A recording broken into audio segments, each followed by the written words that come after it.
Perfecto. Inicia la grabación entonces, damas y caballeros.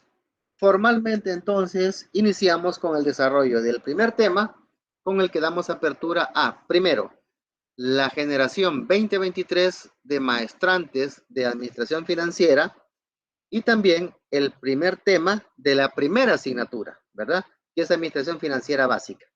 Como mencionamos en su momento, desde la perspectiva de todo el panorama que se planteó y todo el contexto que debemos manejar, esta asignatura sirve como puente, sirve como transición de lo que hemos aprendido y conocido en posgrado, indistintamente en nuestra área de formación, a lo que nos espera en el desafiante mundo de finanzas ya a nivel corporativo, ya a nivel estratégico, ¿verdad? Entonces, lo primero que tenemos que conocer es el ambiente que tenemos que identificar, los distintos componentes del mismo y sobre todo cómo debemos movernos dentro de él. Porque recordemos, hemos mencionado de que el conocimiento es poder, pero este se vuelve poder cuando se aplica, ¿verdad? Porque el que usted conozca mucho, tenga un gran acervo de conocimiento y experiencia, pero no lo aplique, es como que usted compre un Ferrari para tenerlo estacionado en su cochera, ¿verdad? Entonces, no tiene mucho sentido de que se tenga un vehículo con esas prestaciones solo para estarlo admirando, ¿verdad? En su garage. Así pasa con el conocimiento. La idea fundamental es de que mi desafío, damas y caballeros, es que todo lo que ustedes vean acá en esta asignatura y en todo lo que tenga que ver con la maestría sea de orden práctico, ¿verdad? Lo que veamos hoy puede ser aplicado de ser posible mañana.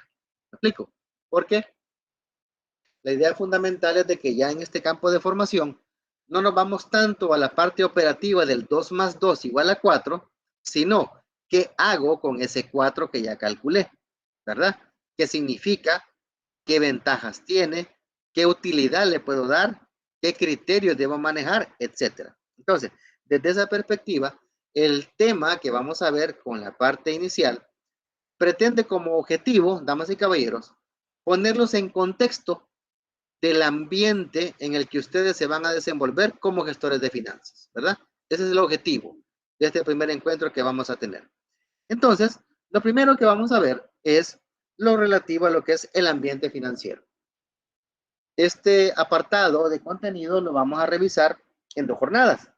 La primera jornada es la que estamos viendo en este momento, después de todo el apartado, ¿verdad?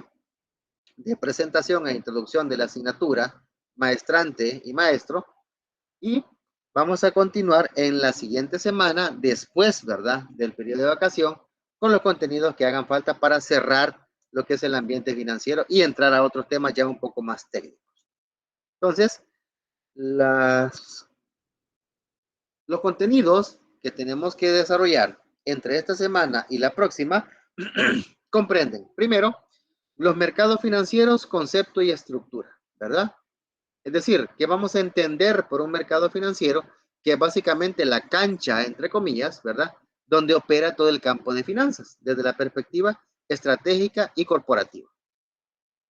Vamos a platicar también un poco sobre lo que es la desregulación financiera, que de finales de la década de los 90, principios de 2000 a la fecha, se ha vuelto como la norma, ¿verdad?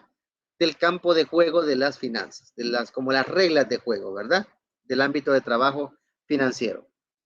Vamos a ver el detalle de lo que son las crisis financieras y sus efectos sobre la intermediación. Es de recalcar, eh, ámbitos relativos a crisis hay prácticamente desde el origen de la humanidad. Y hay otros muy conocidos, ¿verdad? Como la crisis del 29, cuando cayó la bolsa de valores de Estados Unidos, la crisis de la guerra que se dio en la década de los 40 por la Primera y Segunda Guerra Mundial, ¿verdad? Y también tenemos el detalle de otras un poco más recientes, como la crisis del petróleo en los 80s, pero nos vamos a enfocar aquella como la más cercana, a la que aún hoy todavía, ¿verdad? Tenemos algunos efectos, ¿verdad? Algunas consecuencias que estamos viviendo, ¿verdad? Y sobre esa base, pues vamos a ver cómo han hecho experiencias de unas empresas en particular, cómo han solventado esa situación, cómo afrontaron, ¿verdad?, ese desafío para que tengamos ya como marco de referencia. Estaríamos concluyendo las temáticas en la próxima semana con lo que es el funcionamiento de la bolsa de valores, que es básicamente el mecanismo clave, ¿verdad? Con el cual se hacen negocios en el mundo, ¿verdad? Y por último, un enfoque de obtención de financiación muy particular, relativamente, ¿verdad? Novedoso, allá principios de la década de 2000 en adelante se empezó a escuchar de esta figura, pero que es algo que está tan presente, ¿verdad? Tan presente, que hay elementos que hoy nosotros como salvadoreños estamos viviendo y estamos viendo que son producto de financiamiento mediante titularización. Entonces, eso es como para el gran contexto, ¿verdad? En el que vamos a estar desarrollando el contenido introductorio de la asignatura para después entrar a temas un poco más técnicos y más prácticos, ¿verdad? Entonces, en ese sentido, el primer apartado a ver es lo de los mercados financieros, su concepto y estructura.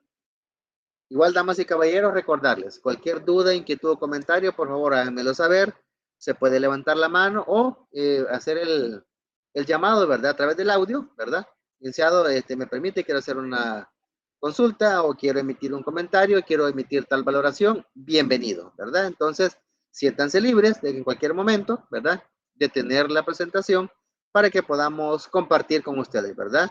Lo que quieran ustedes externar al grupo.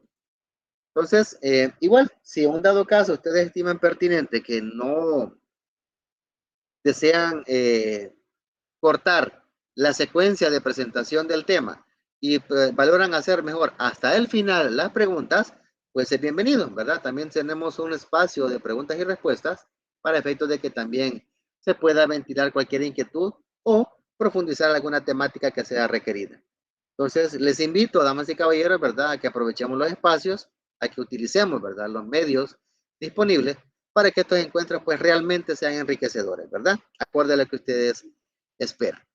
Entonces, iniciamos con lo que es el apartado de los mercados financieros y para ello iniciamos con la temática que tiene que ver con su definición. Definiciones de mercados financieros hay tantos como autores, ¿verdad? Pero la idea fundamental es que debemos conocer una definición práctica, ¿verdad? Basada en evidencia, basada en realidad. Entonces, una definición muy clave, muy clara y muy contemporánea de los mercados financieros es la siguiente. Mercado financiero es el momento en el que se realizan intercambios de instrumentos financieros y se definen sus precios de manera física o virtual. Si se percatan, llama la atención esta palabra. Generalmente lo que tradicionalmente, ¿verdad?, se nos ha inculcado es de que mercado es un lugar, ¿verdad?, donde, donde conjugan las dos leyes de mercado, oferta y demanda, ¿verdad? Donde convergen esas dos iniciativas en el lugar donde eso converge se le llama mercado. Está bien, es válido. De 1999 hacia atrás era una definición universal y bienvenido. Pero ¿qué pasó a partir de 2000, 2001, 2002? Cuando ya el mundo entró en la era de la globalización, cuando las fronteras físicas fueron borradas mediante el uso de los ámbitos de intercomunicación a través de Internet y diferentes medios de interacción remota. Ahora, usted como inversionista aquí en El Salvador, desde su teléfono, puede mover miles de millones de dólares haciendo negocios con un inversionista japonés que está en un yate en medio de las Bahamas, ¿verdad? Y el inversionista japonés sentado a la orilla de la playa con una terminal móvil en sus piernas, ¿ya? Un inversionista surcoreano puede estar haciendo negocios con un jeque árabe comprando y vendiendo petróleo en tiempo real, ¿ya? Entonces, ¿qué quiere decir? El apartado físico del lugar, entre comillas, donde se convergen la oferta y la demanda, ha quedado en el olvido. Ahora, por eso se dice que es mejor un momento, ¿verdad?, en el que convergen las leyes de oferta y demanda. Las necesidades de un inversionista de financiamiento con la oportunidad de un inversionista con excedentes para poderlos otorgar. ¿Me explico? Entonces, la alta interconectividad que predomina hoy por hoy en el mundo ha dejado de lado el término lugar. Ahora el lugar es irrelevante. Ahora a través de una app, usted perfectamente puede hacer negocios en cualquier parte del mundo en tiempo real. Entonces, dejando eso, tenemos claro que el apartado de la virtualidad es como la norma para efectos de la relación de negocios en las finanzas. Los mercados financieros, como mencionábamos, están afectados por las leyes de oferta y demanda. La oferta básicamente tiene que ver con los oferentes, o como se le quiere llamar, inversionistas con recursos disponibles, ¿verdad?, para ser otorgados. Y la demanda está definida por aquellos inversionistas que requieren financiamiento, que requieren fondos, ¿verdad? O que tienen dinero producto de intercambio con otras personas, ¿verdad? Entonces, básicamente, como ya tenemos una noción de lo que es un mercado como tal, oferta y demanda es lo que define un mercado. ¿Qué es lo que cambia hoy? Que ya no se quiere un espacio físico, sino que todo se hace mediante la intercomunicación virtual. Los mercados colocan a todos los vendedores en el mismo lugar, haciendo así más fácil encontrar posibles compradores. Eso es lo que sucede, como les mencionaba en su momento, con el escenario que se plantea cuando discutamos lo que es la bolsa de valores, ¿verdad? La bolsa de valores es como una especie de lugar, ¿verdad? Es como una especie de punto de encuentro donde convergen distintos tipos de oferentes, distintos tipos de demandantes. Y ahí es donde se hacen negocios en tiempo real, ¿verdad? Entonces, a la economía que confía ante todo en la interacción de compradores y vendedores para destinar los recursos se le llama economía de mercado. Este concepto está vinculado a las teorías que definieron pensadores como John Maynard Keynes, por ejemplo, ¿verdad? Que consideraba de que el ámbito de trabajo de las economías tenían que manejar algún nivel, ¿verdad?, de interacción basado en lo que oferta y demanda definía, con poca o nula participación del Estado, y vinieron a ser reforzadas por teorías como la de Milton Friedman, donde él decía que el Estado no debe tener ninguna participación en el mercado. ¿Por qué? Porque el mercado automáticamente se ajusta por las leyes de oferta y demanda. Eso ha generado un gran debate, ¿verdad? De hecho, en la macroeconomía, pues se escucha mucho las discusiones de teóricos, como mencionábamos, ¿verdad?, como Friedman, como en el caso de Keynes, algunos premios Nobel como Joseph Stiglitz, por ejemplo, ¿verdad? O Paul Krugman, que esas personas están indicando de que el mercado debe manejar una dinámica limpia de trabajo, sin ningún tipo de interacción, ¿ya? Porque en teoría la participación del Estado contamina, ¿verdad?, la interacción de la oferta y demanda en el mercado. Aquellos que manejan un pensamiento de ese tipo y lo promueven intensamente, se les llaman liberales, ¿verdad? Porque son personas que promueven el ámbito de la libertad de mercado. Si estamos ubicando eso en un contexto de país, llamaríamos un país con una economía de mercado. Por ejemplo, si estamos hablando de una economía en la cual se respetan las leyes de oferta y demanda, estaríamos hablando de una economía como la de Corea del Sur, por ejemplo. En Corea del Sur, si bien es cierto, ¿verdad?, hay un banco central y hay una serie de entidades regulatorias, la participación del Estado en la economía en ámbito de definición de precios de activos financieros es prácticamente nula, ¿verdad? ¿Por qué? Porque Corea es uno de los países más altamente tecnificados del planeta. Entonces, eso promueve de que la interacción sea rápida, ágil y sin ningún tipo de interferencia. Distinto tenemos por el caso mencionar de lo que sucede en Nicaragua o Venezuela, por ejemplo, donde hay una alta participación del Estado y eso promueve que el mercado opere de manera distinta, ¿verdad? Donde hay regularización de precios, donde hay establecimiento de cuotas para que cierto tipo de inversiones no pase de cierto nivel, el hecho de que se prohíban cierto tipo de inversiones, etcétera, etcétera, etcétera.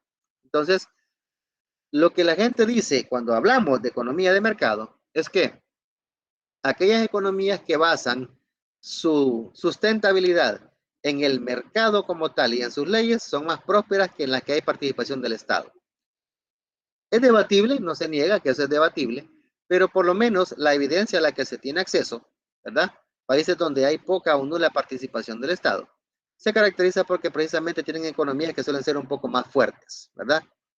Ahora bien, resulta irónico que una de las economías más fuertes del planeta, ¿verdad?, Estados Unidos, se caracteriza porque tiene participación directa del Estado.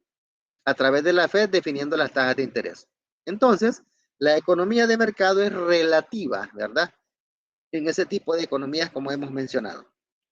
Entonces, pongo todo eso en contexto, damas y caballeros, porque me gustaría que se generara en ustedes la pregunta. O sea, eso para ustedes, una consulta para ustedes. Nosotros como país, El Salvador como país, ¿es una economía de mercado o es una economía intervenida? ¿Verdad? Es un elemento que me gustaría que ustedes le dieran pensamiento en base a la evidencia que estamos viviendo, ¿verdad? Cómo se comporta nuestra economía, ¿verdad? Y en función de eso tratar de ubicarla en este contexto. Porque recordemos que la formación que tenemos ahora no se circunscribe a la frontera física de nuestro país. Estamos manejando una formación de tipo global, damas y caballeros, para que tengamos el contexto de cómo funciona el mundo, ¿verdad? En términos de negocios. Igual como les digo, cualquier inquietud o duda, pues con gusto la podemos ventilar. Entonces, los mercados financieros en el sistema financiero facilitan, uno, el aumento de capital. Eso cuando estamos hablando de los mercados de capitales, es decir, aquellos mercados donde se transfieren grandes sumas de dinero basadas en títulos de largo plazo. Esos son los mercados de capitales, ¿verdad? Intercambio de activos financieros caracterizados porque son de largo plazo. Generalmente, bonos y acciones. Tenemos también otro tipo de mercado en el que existe la transferencia de riesgo. Y esto es cuando hablamos de los mercados de derivados. ¿A qué nos referimos con la transferencia de riesgo? Esto lo vamos a hablar así brevemente. ¿Será que puede volver a explicar el primero, por favor? El de capitales. Con gusto. Decíamos de que los mercados financieros facilitan, ¿verdad? O sea, a través de ellos, ¿qué logramos? Como nosotros como empresarios e inversionistas. Primero, aumento de capital. Entiéndase, por aumento de capital, obtener financiamiento, ¿verdad? Para nuestras operaciones o proyectos. Eso sucede en los mercados de capitales. Y se indicó que los mercados de capitales son aquellos donde lo que se hace es comprar y vender activos financieros de largo plazo. Y decíamos que los activos financieros son, en esencia, bonos y acciones. Activos típicos, ¿verdad? Que son los que se mueven en los mercados de capitales. No sé si queda clara la acepción del mercado. Sí, sí. Ok, Solo muy que bien, ahí perfecto. la característica entonces sería que son de largo plazo. Exacto, exacto. Ah, De hecho, ok. cuando veamos más adelante la clasificación formal de los mercados por las distintas características, vamos a ir corroborando otros elementos más que vienen a abonar a la definición. Pero como su principal rasgo en los mercados de capitales es activos financieros de largo plazo. Punto.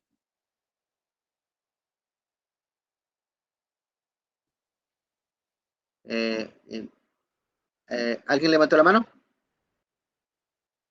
Sí, licenciado, una consulta. Diga. También en los mercados de capitales podemos incluir ahí los letes, la letra del tesoro. Sí, dependiendo si la letra del tesoro ha sido emitida para largo plazo, aunque generalmente la historia indica, cuando estamos hablando de cuando acá en el país se emitían letes, que lo hacía el BCR, eran instrumentos de financiamiento de corto plazo, es decir, eran instrumentos de capital de trabajo, las letes. Gracias, gracias. Ok, para servirle, Lick. Muy bien, entonces, después de eso, decíamos que aparte de facilitar el aumento del capital, otra cosa que los mercados financieros permiten es la transferencia de riesgo. ¿Eso en dónde sucede? En los mercados de derivados. Para ponerlo en contexto, más adelante vamos a hablar con mucho detalle de cada uno de ellos.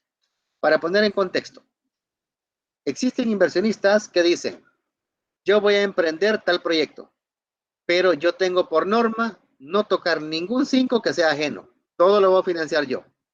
¿Existe ese tipo de inversionista? Claro que sí. Hay otros que dicen lo opuesto. Voy a invertir en tal proyecto, pero un centavo mío no lo voy a arriesgar. Voy a arriesgar plata de otro. Y pide dinero prestado y esa plata es la que invierte. ¿Existe ese tipo de inversionista? Claro que sí. Ambos tienen un nivel de aceptación de riesgo. El nivel de aceptación es qué tanto peligro quiero yo recorrer con mis inversiones, ¿verdad? O dicho en buen salvadoreño, ¿verdad? Como se puede decir, ¿qué tanto estoy dispuesto a perder? Así, en español, ¿verdad? Entonces, en el hecho de poner ese pequeño ejemplo, lo traigo a la definición de la transferencia de riesgo. ¿En qué sentido? De que hay inversionistas que, en vez de invertir en bienes, en activos financieros tradicionales, lo que hacen es que prefieren mejor invertir en activos que se basan en ellos. Por ejemplo, no es lo mismo decir que voy a invertir en una empresa que compra barriles de petróleo, ¿verdad? Barriles de petróleo. No es lo mismo decir eso que decir, voy a invertir en una empresa que vende acciones cuyo precio se basa en el precio del petróleo. No sé si se logra entender lo que he mencionado. En un primer momento, hablo de una empresa que su giro es producir y vender petróleo, punto, ¿verdad? Estamos hablando de una materia prima como tal. Ese es el activo que estoy comprando y vendiendo. En el otro caso, lo que hago es que trabajo con una empresa que vende acciones, que estas son activos financieros, y el precio de la acción depende del precio del petróleo. Es decir, hay un activo subyacente a él. Entonces, los mercados de derivados eso hacen. No corro el mismo riesgo yo invirtiéndome plata en una empresa que produce y vende petróleo que invertir mi plata en una empresa que compra y vende acciones cuyo precio se basa en el petróleo. ¿Sí? Pongo eso como en contexto porque cuando hablemos más adelante del mercado de derivados vamos a ampliar con mayor contenido. No sé si hay alguna duda, pues ya saben, me lo hacen saber, con el mayor de los gustos podemos ampliarlo. También otra cosa que facilitan los mercados es el comercio internacional. Generalmente el comercio internacional venía siendo visto como aquel en el cual yo podía comprar y vender cosas, ¿verdad? Recalco, cosas de un país a otro, ¿verdad? Y allá en la década del 2000, 2010 todavía, se consideraba el comercio internacional bajo esa vía, ¿sí? Punto. Ahora bien, como ha venido evolucionando el campo de los negocios desde la década del 2010 para acá, lo que está sucediendo ahora es de que el comercio internacional se basa en la compra y venta de moneda extranjera. Es decir, no se compra y se venden cosas, sino que se compra y se vende dinero, porque la divisa es toda moneda que no es la moneda de un país local. Por ejemplo, nosotros como El Salvador, producto de la Ley de Integración Monetaria vigente a partir de enero de 2001, tenemos como moneda de curso legal el dólar. ¿Sí? Quiere decir que el mismo dólar que está en Estados Unidos, circulando allá en las manos de la gente en Michigan, Washington, Nueva York, etcétera, es el mismo dólar que está aquí. Por lo tanto, para nosotros como país, el dólar no es divisa, el dólar es nuestra moneda. ¿Dónde entra en juego ya la palabra divisa? Cuando hablamos de cualquier otra moneda que no sea la nuestra. Por ejemplo, quetzales. Para nosotros, El Salvador, el quetzal es divisa porque es moneda extranjera. La empira en Honduras, ¿verdad? Nosotros tenemos nuestra moneda, dólar, y la divisa es el empira, etcétera, etcétera, etcétera. Entonces, el comercio internacional, hoy por hoy, ¿verdad? Como es concebido en el campo de las finanzas internacionales, tiene que ver con el hecho de que se compra y se vende moneda. Es decir, que el dinero se vuelve un bien, donde el diferencial de precio de compra y venta genera utilidades para las personas, ¿verdad? Entonces, vean ustedes tres elementos que son generalmente pasados por desapercibido, que son propiamente parte del funcionamiento de los sistemas financieros a través de los mercados. Estos son usados para reunir a aquellos que necesitan recursos financieros con aquellos que los tienen, ¿verdad? En español, los que necesitan, demandantes. Los que tienen, oferentes. Vamos a ver, levantó la mano el licenciado. Dígame.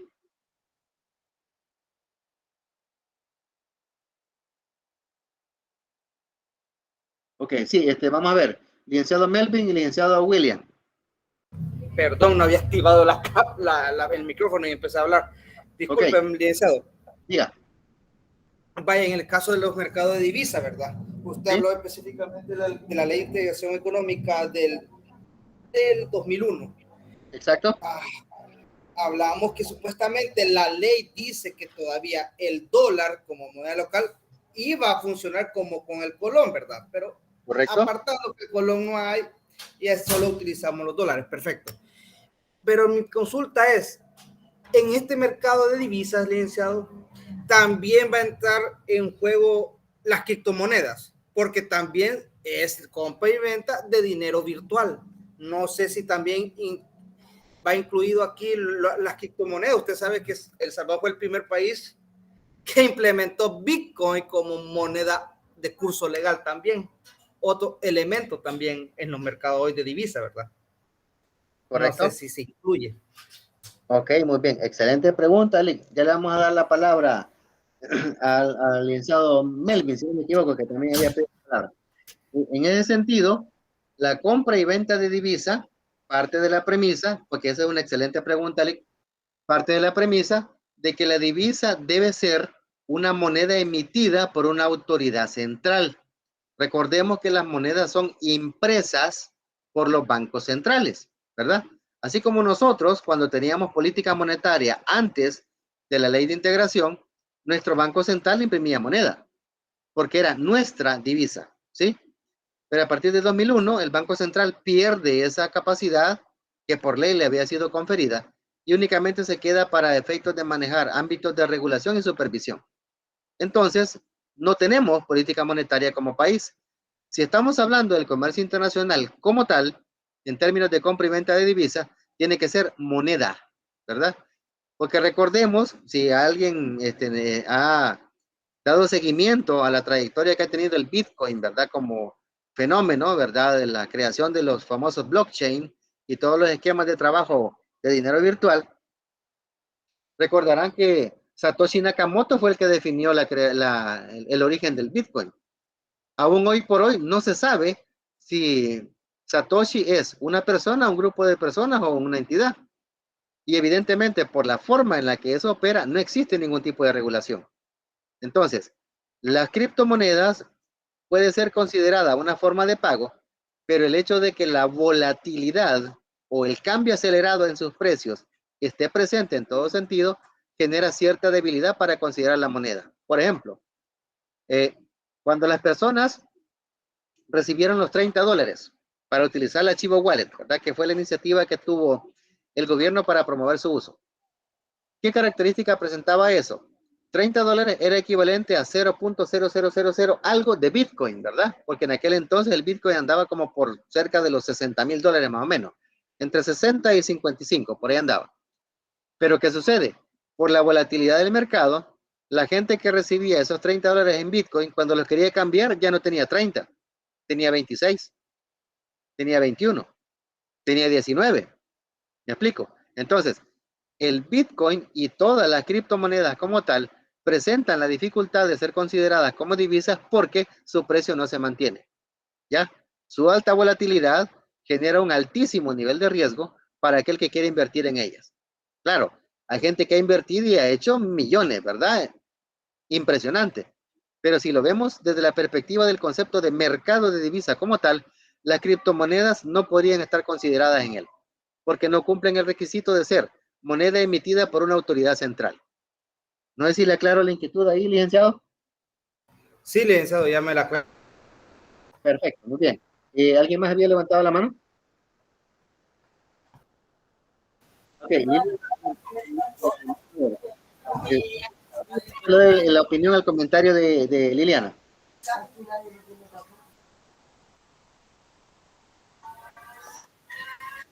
Hola, buenas noches. Hola, sí, buenas noches, diga. Mi pregunta era para saber cuál sería la diferencia entre un mercado de capital y un mercado de derivados. Excelente, excelente. El mercado de capitales tiene que ver con el intercambio de activos financieros, es decir, títulos que le confieran a usted propiedad o parte de la propiedad de una empresa, ¿sí? Eso es el ámbito del mercado de capitales, activo financiero, ¿ya? En el caso de los derivados, la característica es que lo que se está adquiriendo es un activo cuyo precio se basa en el precio de otro activo, ¿ya?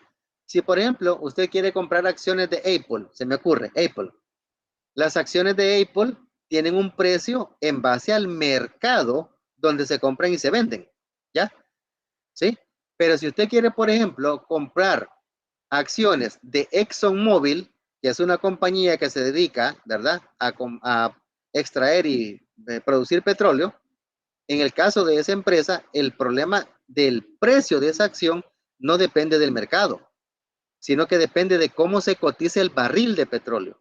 Entonces, en el caso de los derivados, el precio del activo no lo define el activo en sí, sino que lo define en qué está respaldado.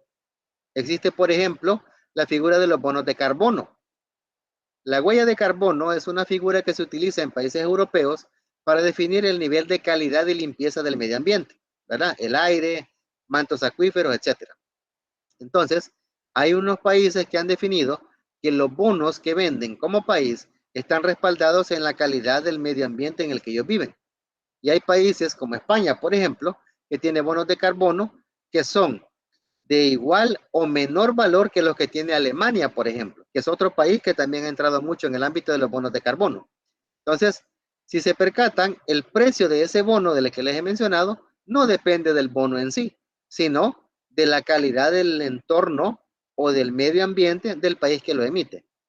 No sé si con eso le aclaro o podemos ampliar más, Lick. No sé si le aclaro ahí la duda. Sí, todo está claro, Lick. Muy bien, perfecto. Veamos, aquí mencionaba, Liliana, entonces hablamos de otra subcategoría para un mercado de criptomonedas. Correcto. Recordemos que en el apartado de las criptomonedas, lo que hemos mencionado, ¿verdad? Su valor se define por la especulación. Porque si un Bitcoin fuera una moneda como tal, su valor no cambiara a lo largo del tiempo. Pero hemos visto de allá de mediados del año pasado para acá una caída estrepitosa del valor del Bitcoin que ha alcanzado mínimos históricos, ¿verdad? Y en teoría, según las proyecciones, una vez salgamos de este contexto de pandemia en el que nos encontramos, se puede esperar de que el Bitcoin vuelva a subir. Quizás no a los valores que estaba pre-pandemia, ¿verdad? Pero sí puede subir. Entonces, eso tiene la particularidad que se basa en la especulación, no en sí en el valor de la moneda como tal. Por lo tanto, es correcto decir que es una como subcategoría donde se puede manejar el apartado de criptomonedas. De hecho, les comparto, a nivel de la normativa, a nivel de El Salvador y otros países como Venezuela, Colombia, por ejemplo, que he tenido oportunidad de conocer, ya los catálogos de cuenta de empresas financieras manejan rubros o cuentas para Bitcoin o criptomonedas. Es decir, usted va a especificar su estado de resultados en dólares o en moneda local, ¿verdad? Como corresponda. Y hay un apartadito ahí como un índice abajo, ¿verdad? Una subcuenta que diga valores en Bitcoin de tanto, acorde a cómo se cotice al momento, ¿sí? Entonces, ¿qué quiere decir? Que el Bitcoin como tal no lo mezclamos directamente con el valor de la divisa, sino que tiene que ser aparte, ¿ya? Porque incluso contablemente así se ha tipificado para efectos de controlar el riesgo, ¿verdad? No sé si queda clara la valoración, Liliana.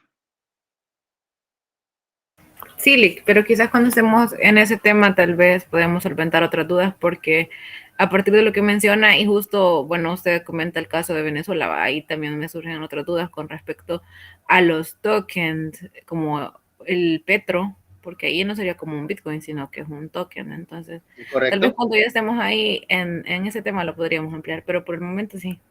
Excelente, muy bien. No, de hecho, igual, como les digo, todo aquello que se derive de inquietud, pregunta o algo respecto al tema, bienvenido, ¿verdad? Y ahí vamos.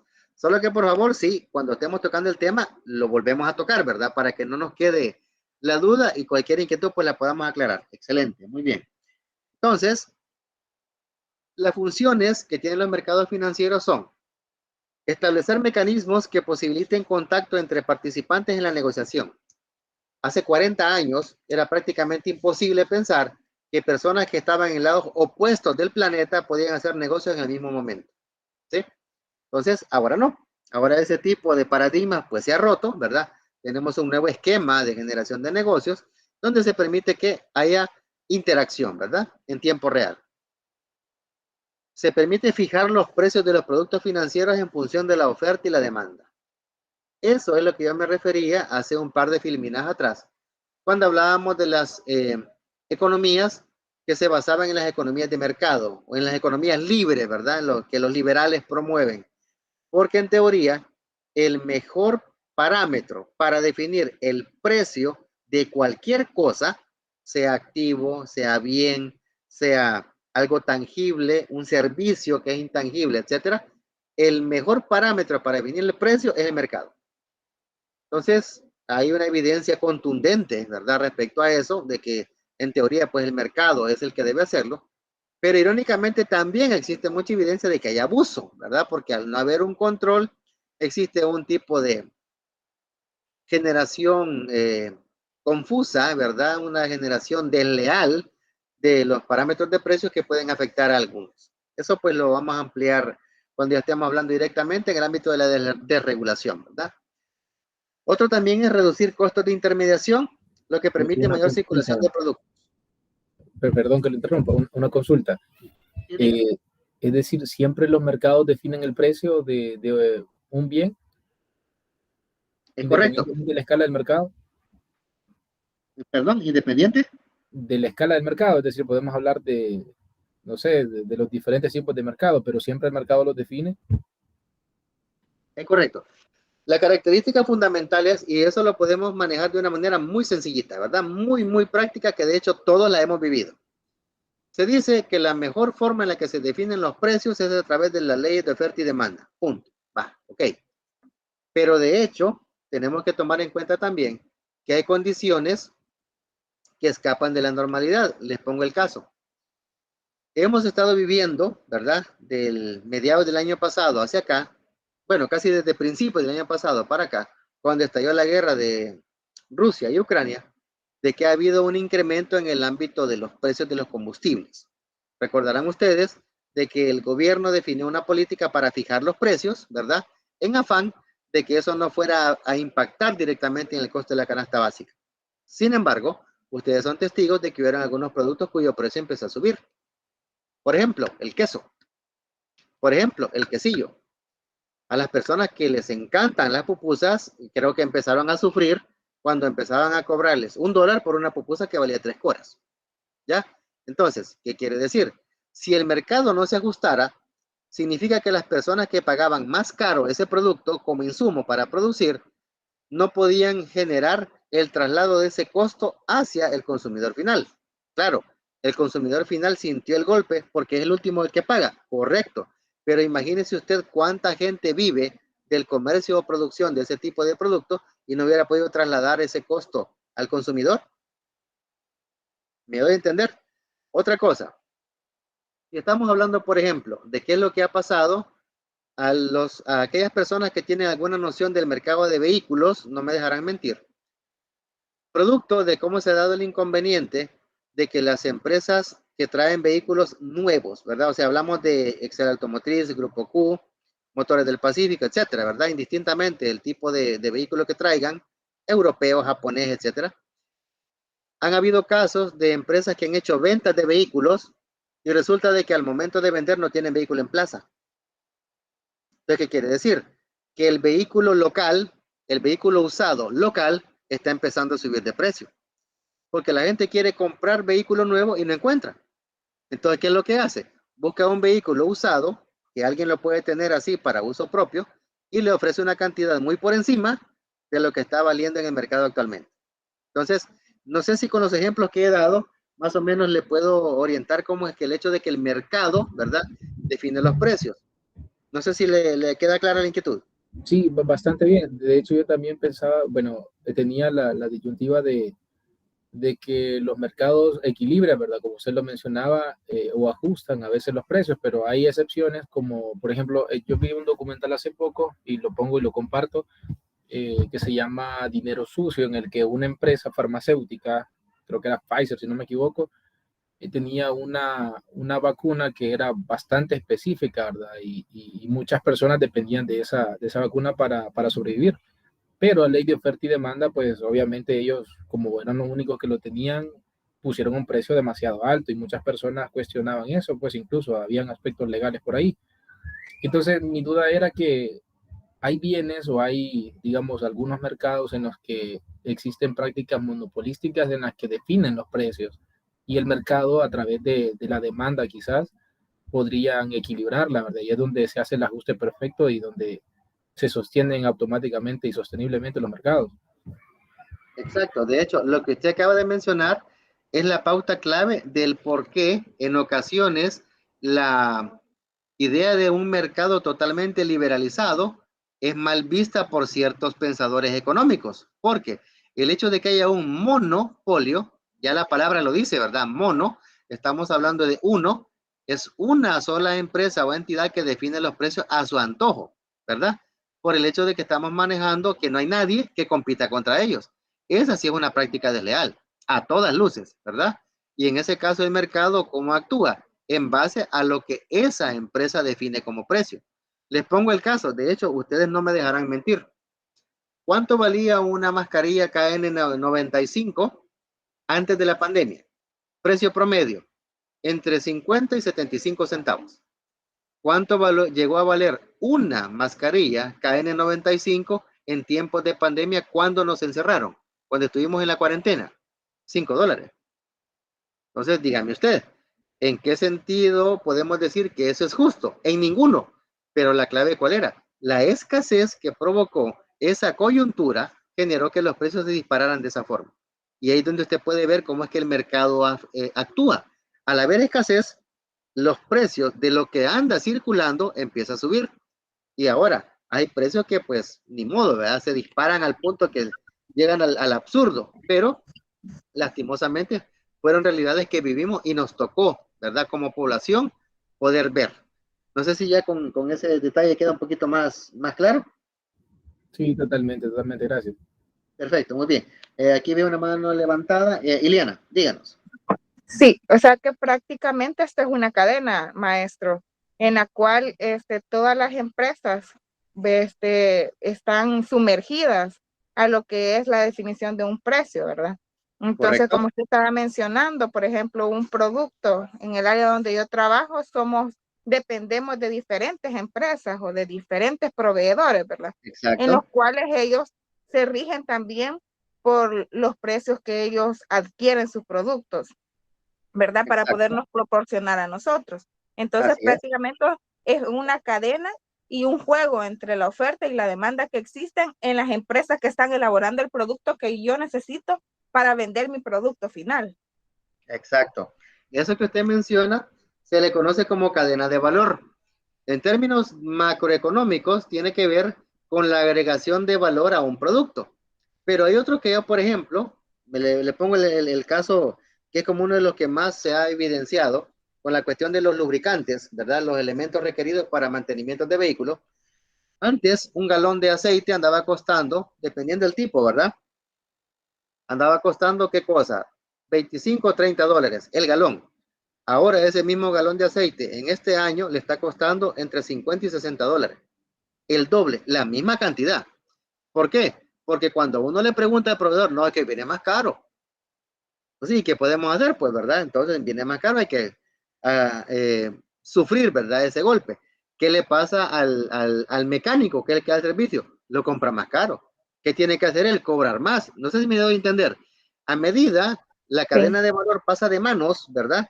Ese bien o ese insumo que requerimos, cuando llega a nosotros viene súper inflado en cuanto a precio. Entonces, eso es lo que resta competitividad a las empresas y genera dificultades, ¿verdad? En términos de funcionamiento muchas veces. No sé si queda clara la inquietud, Dilena. Sí, sí, y estas son las que afectan más que todo a las micros y pequeñas empresas, ¿verdad? Que por ende Exacto. tienden a cerrar porque no tienen un manejo adecuado de cómo definir los precios por esa cadena de valor que usted menciona. Así es, de hecho, qué bueno que lo menciona porque según la CONAMIPE, le estoy hablando de datos a 2020, porque les soy honesto, no me he actualizado mucho en eso, pero acorde a la información que presentó la CONAMIPE en el 2020, en su informe de gestión, de que el 90% de emprendimientos tenía una vida promedio de 3 meses. Es decir, alguien quería emprender un negocio, intentaba meterse a algo, ¿verdad? Hacer algo ahí, Empezaba la idea, hacía la gestión, miraba resultados. Pero de repente, por alguna razón, a los 2, 3 meses cerraba. ¿Por qué? Porque precisamente lo que usted menciona tiene que ver. Son personas que son muy hábiles para un negocio, pero no conocen cómo gestionar sus costos, ¿verdad? Yo conozco personas que son apasionadamente increíbles para vender, pero no saben cómo definir un precio de venta. Entonces, dígame usted, si no se tiene la parte técnica con la cual se respalda esa otra competencia de gestión, hay bastante dificultad para que las cosas se puedan dar. Alguien de repente dice, bueno, se me ocurre, voy a empezar a vender comida. Ok, pregunto, ¿usted sabe cocinar? No, pero yo voy a vender comida. ¿Me doy a entender? Entonces, los emprendimientos, que son los que generalmente son informales y hablamos de microempresas, presentan esa debilidad. Por eso el nivel de fallecimientos, entre comillas, de esas iniciativas es bastante alto, ¿verdad? Entonces, tiene que ver con lo que usted menciona. No gestionan correctamente, ¿verdad? La gestión de sus costos, ¿verdad? Por aquí veo una mano levantada, veamos. Muchas gracias. A la orden. Sigli, díganos. De hecho, Master, realmente ese es uno de los aspectos principales, lo que usted mencionó, la falta del tecnicismo que el emprendedor a veces no cuenta, ¿verdad? Los emprendimientos. Y justamente es por eso la importancia de este tipo de temas, que ellos se puedan, por decirlo así, y capacitar, identificar toda esa información de que realmente cómo establecer el precio de un producto no depende solamente del último eslabón de la cadena de valor o cadena de suministro que le ha llegado a dejar ese producto. Y bueno, recientemente en la investigación que estoy realizando por parte de la institución, detalla exactamente lo que usted ha dicho, Master, que son los problemas los que hacen que el emprendimiento o la microempresa no dure. Correcto. Excelente. Gracias por compartir la experiencia. Sí, como les menciono, existen iniciativas muy buenas y existen iniciativas que son prácticamente, se podría decir, exitosas, ¿verdad? Pero que esas han sido producto de una amalgama de eventos favorables. Por ejemplo, persona que tiene dinero consigue aliarse con una persona que sabe cocinar y entre los dos montan un negocio y les va bien.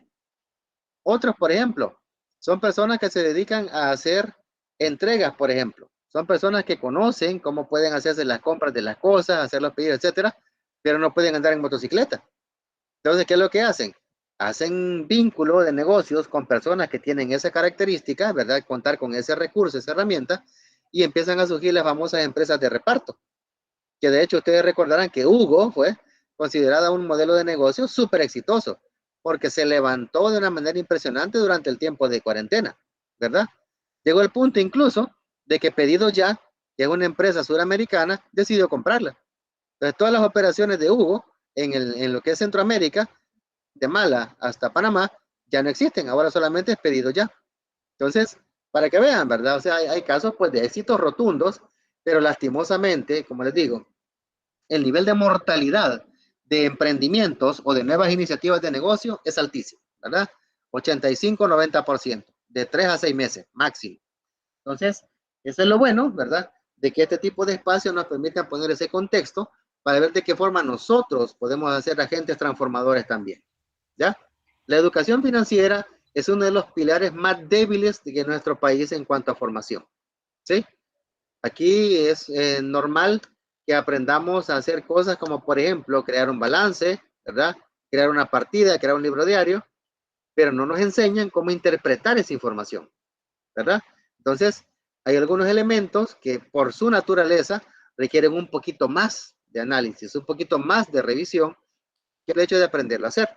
Entonces, aquí es donde estamos nosotros, ¿verdad? Compartiendo este detalle de elementos para que mejoremos en ese sentido y que tratemos, ¿verdad?, de ser agentes de cambio para nuestro país. Excelente, ¿verdad? Muy, muy nutrida la plática. Me alegro, compañeros, que estemos en esta dinámica.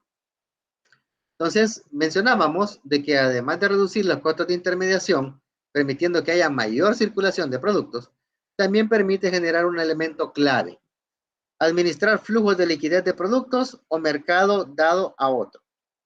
Cuando hablamos de liquidez de productos, nos referimos a la capacidad que éste tiene de volverse dinero, ¿verdad?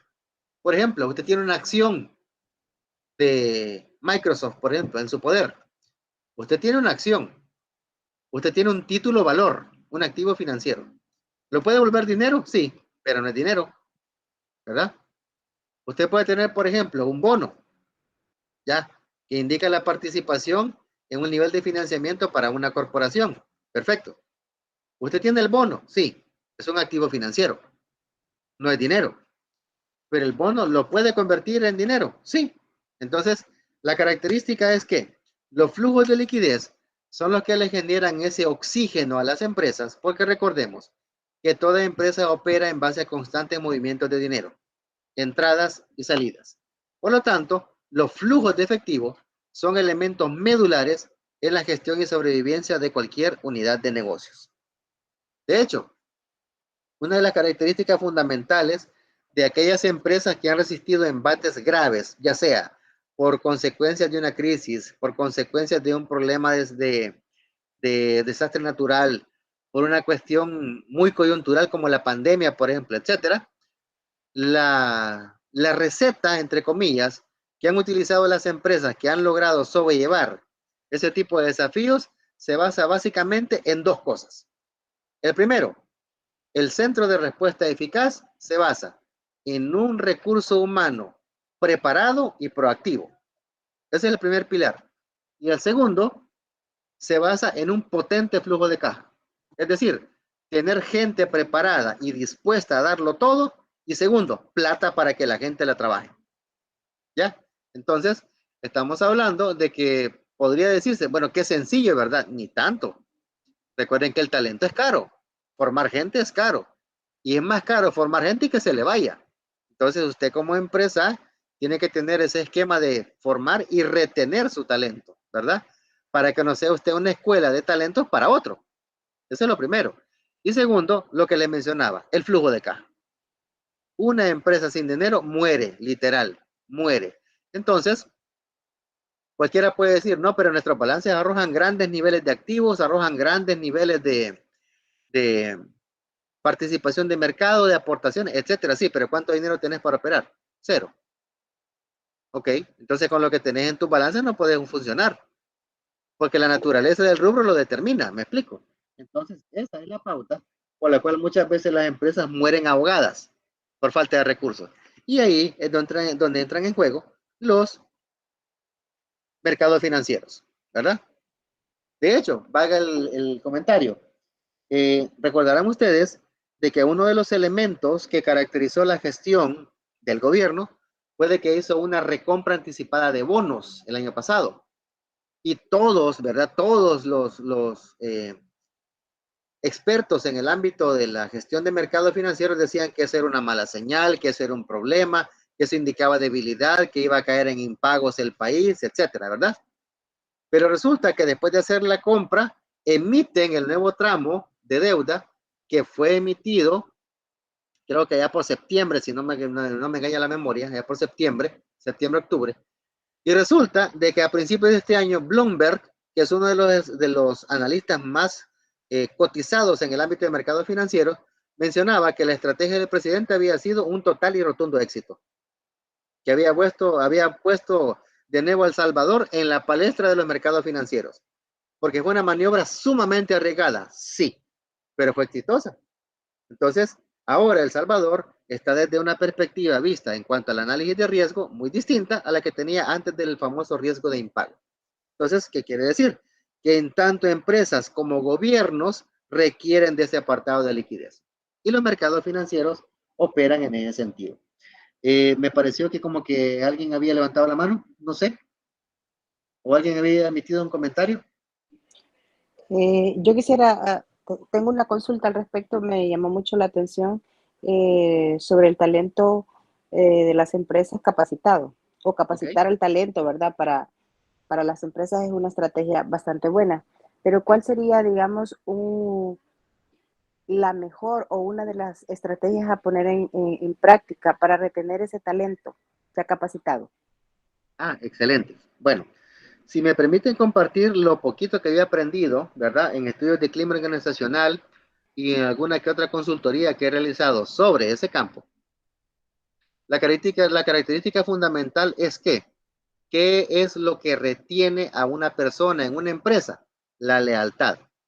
¿Y la lealtad cómo se logra? Mediante una estructura, un clima y una cultura organizacional que la promueva. Por ejemplo, hay entidades, obviamente por razones de ética no puedo dar el nombre, ¿verdad? Pero hay entidades que son impresionantes para contratar gente y formarlas. O sea, tienen como política, persona que entra, empieza a formarse, se acredita, etcétera, etcétera. Y en función de eso va generando un perfil, ¿verdad? Un perfil que se va volviendo cada vez más atractivo para cazadores de talentos o para la competencia. Pero resulta de que estas empresas en qué se basan, en que promueven desde que la gente entra, promover el valor de la lealtad de la empresa al empleado y viceversa, ¿ya? También promueven una cultura organizacional que fomenta ese valor. Una estructura organizativa donde hay ese acercamiento, ese acompañamiento para que la gente se sienta valorada. Y evidentemente un clima laboral que si bien es cierto es desafiante, pero que motive, ¿verdad? Son como las tres cosas que yo le podría compartir que me han dado pauta a mí de que han generado permanencia en las empresas. Un ejemplo de una empresa que promueve mucho ese tipo de características es Freun. Empresas Freun tienen la particularidad de que manejan por norma de que un jefe de sucursal, por ejemplo, debería tener como mínimo 15 años de haber sido empleado. Y de los 15 años empezar desde abajo. O sea, hay gente que entra limpiando, gente que entra barriendo, gente que entra como mensajero, ¿verdad? Y de ahí poco a poco va escalando, va a colaborador, después va a vendedor, va a coordinador, etcétera, hasta llegar a lo que es un jefe de sucursal. Generalmente las personas que no se adaptan a la cultura son las que primero se van. Entonces, ¿hay elementos de rotación? Sí, pero la gente que queda se forma y es sumamente leal a la empresa.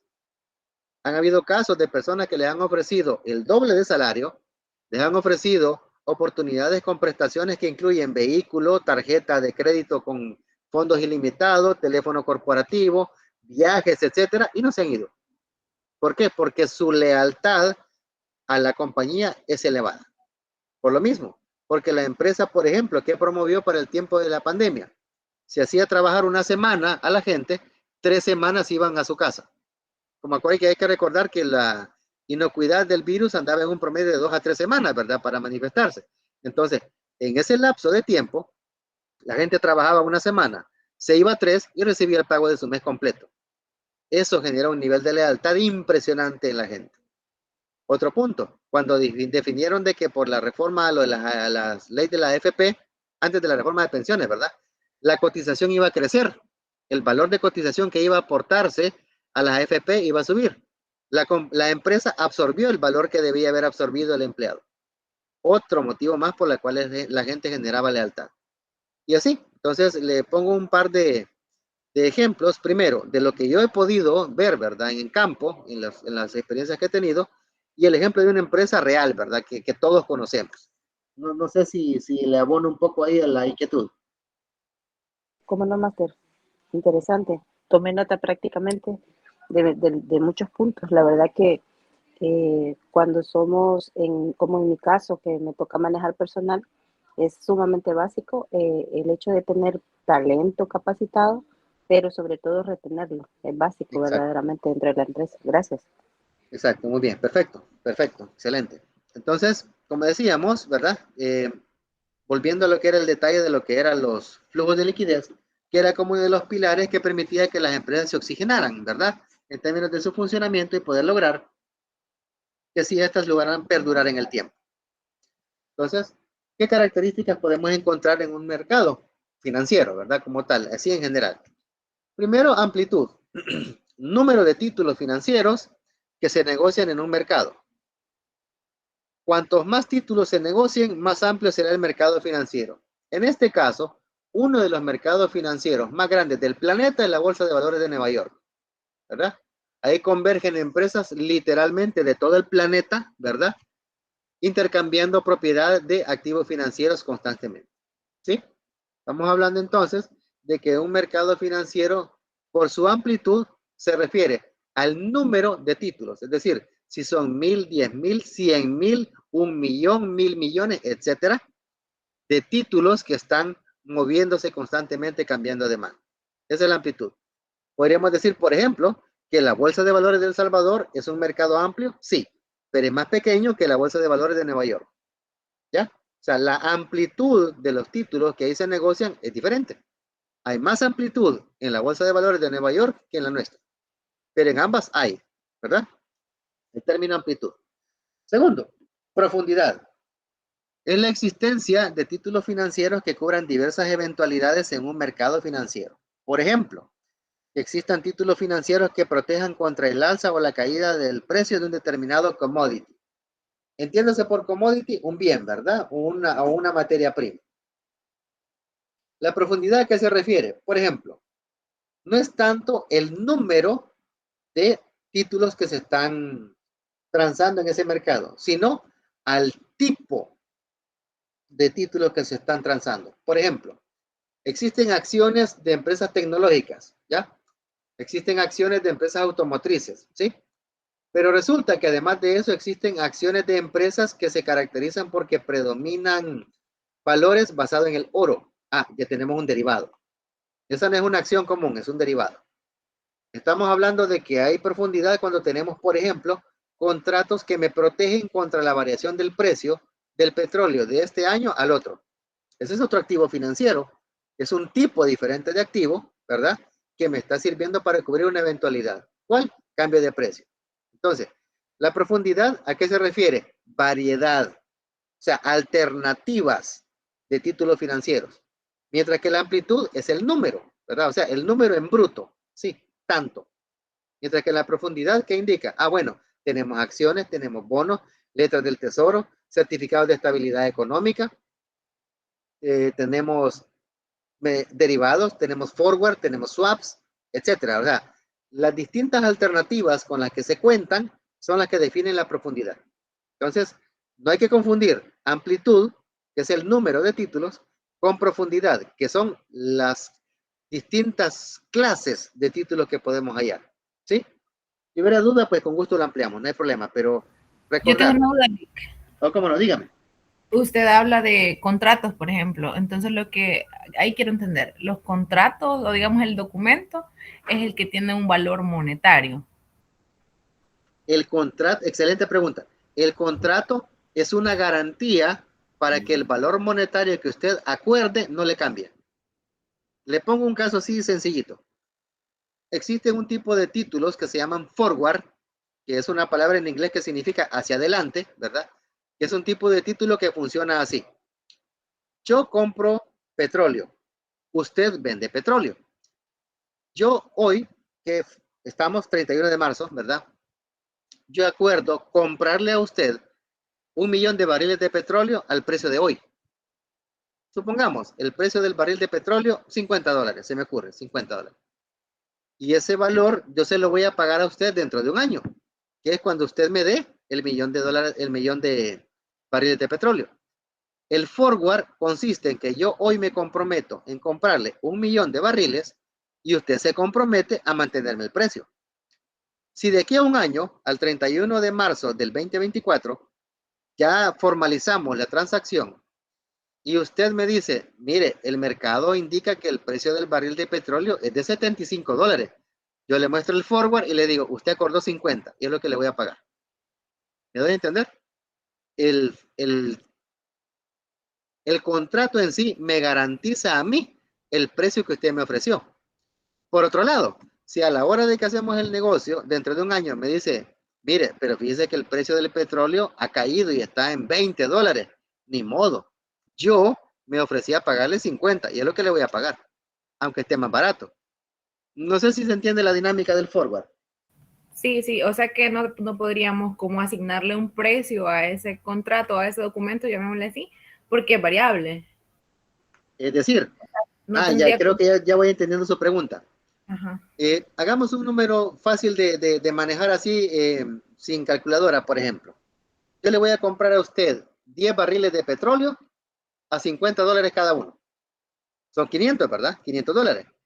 ¿Sí? Sí, sí, sí. ¿Ok? Entonces, ese contrato, ese forward, eso vale. ¿Me explico? O sea, el valor de ese contrato es el precio acordado por los barriles de petróleo que le voy a comprar. O sea, ese contrato sí tiene un valor y vale $500. ¿No? Ahí me explico.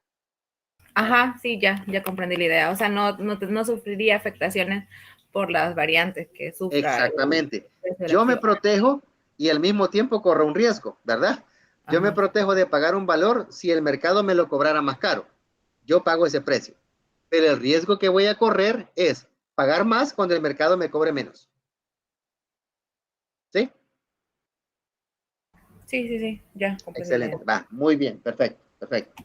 Entonces, decíamos, ¿verdad? Amplitud, el número de títulos. Profundidad, la variedad de títulos que hay. Libertad, no existen barreras de entrada o salida del mercado financiero, tales como costos de transacción, impuestos, variación de tipo de interés o inflación. Esto suele tenerse con mucho cuidado para interpretar porque hay gente que dice, entonces cualquiera puede ir a invertir a un mercado financiero. Sí y no. O sea, para invertir en un mercado financiero hay que cumplir una serie de requisitos, ¿verdad? Que la autoridad monetaria o supervisora de ese mercado exige. ¿Qué quiere decir? Que toda aquella entidad que cumpla los requisitos perfectamente puede entrar. ¿Ya? Por eso se habla libertad, o sea, cualquiera puede entrar siempre y cuando cumpla las exigencias que la normativa le impone. ¿Explico? O sea, no puedo llegar yo, ¿verdad? Como Juan David Reyes, a decir, voy a emitir 500 acciones y las voy a vender. No, no se puede.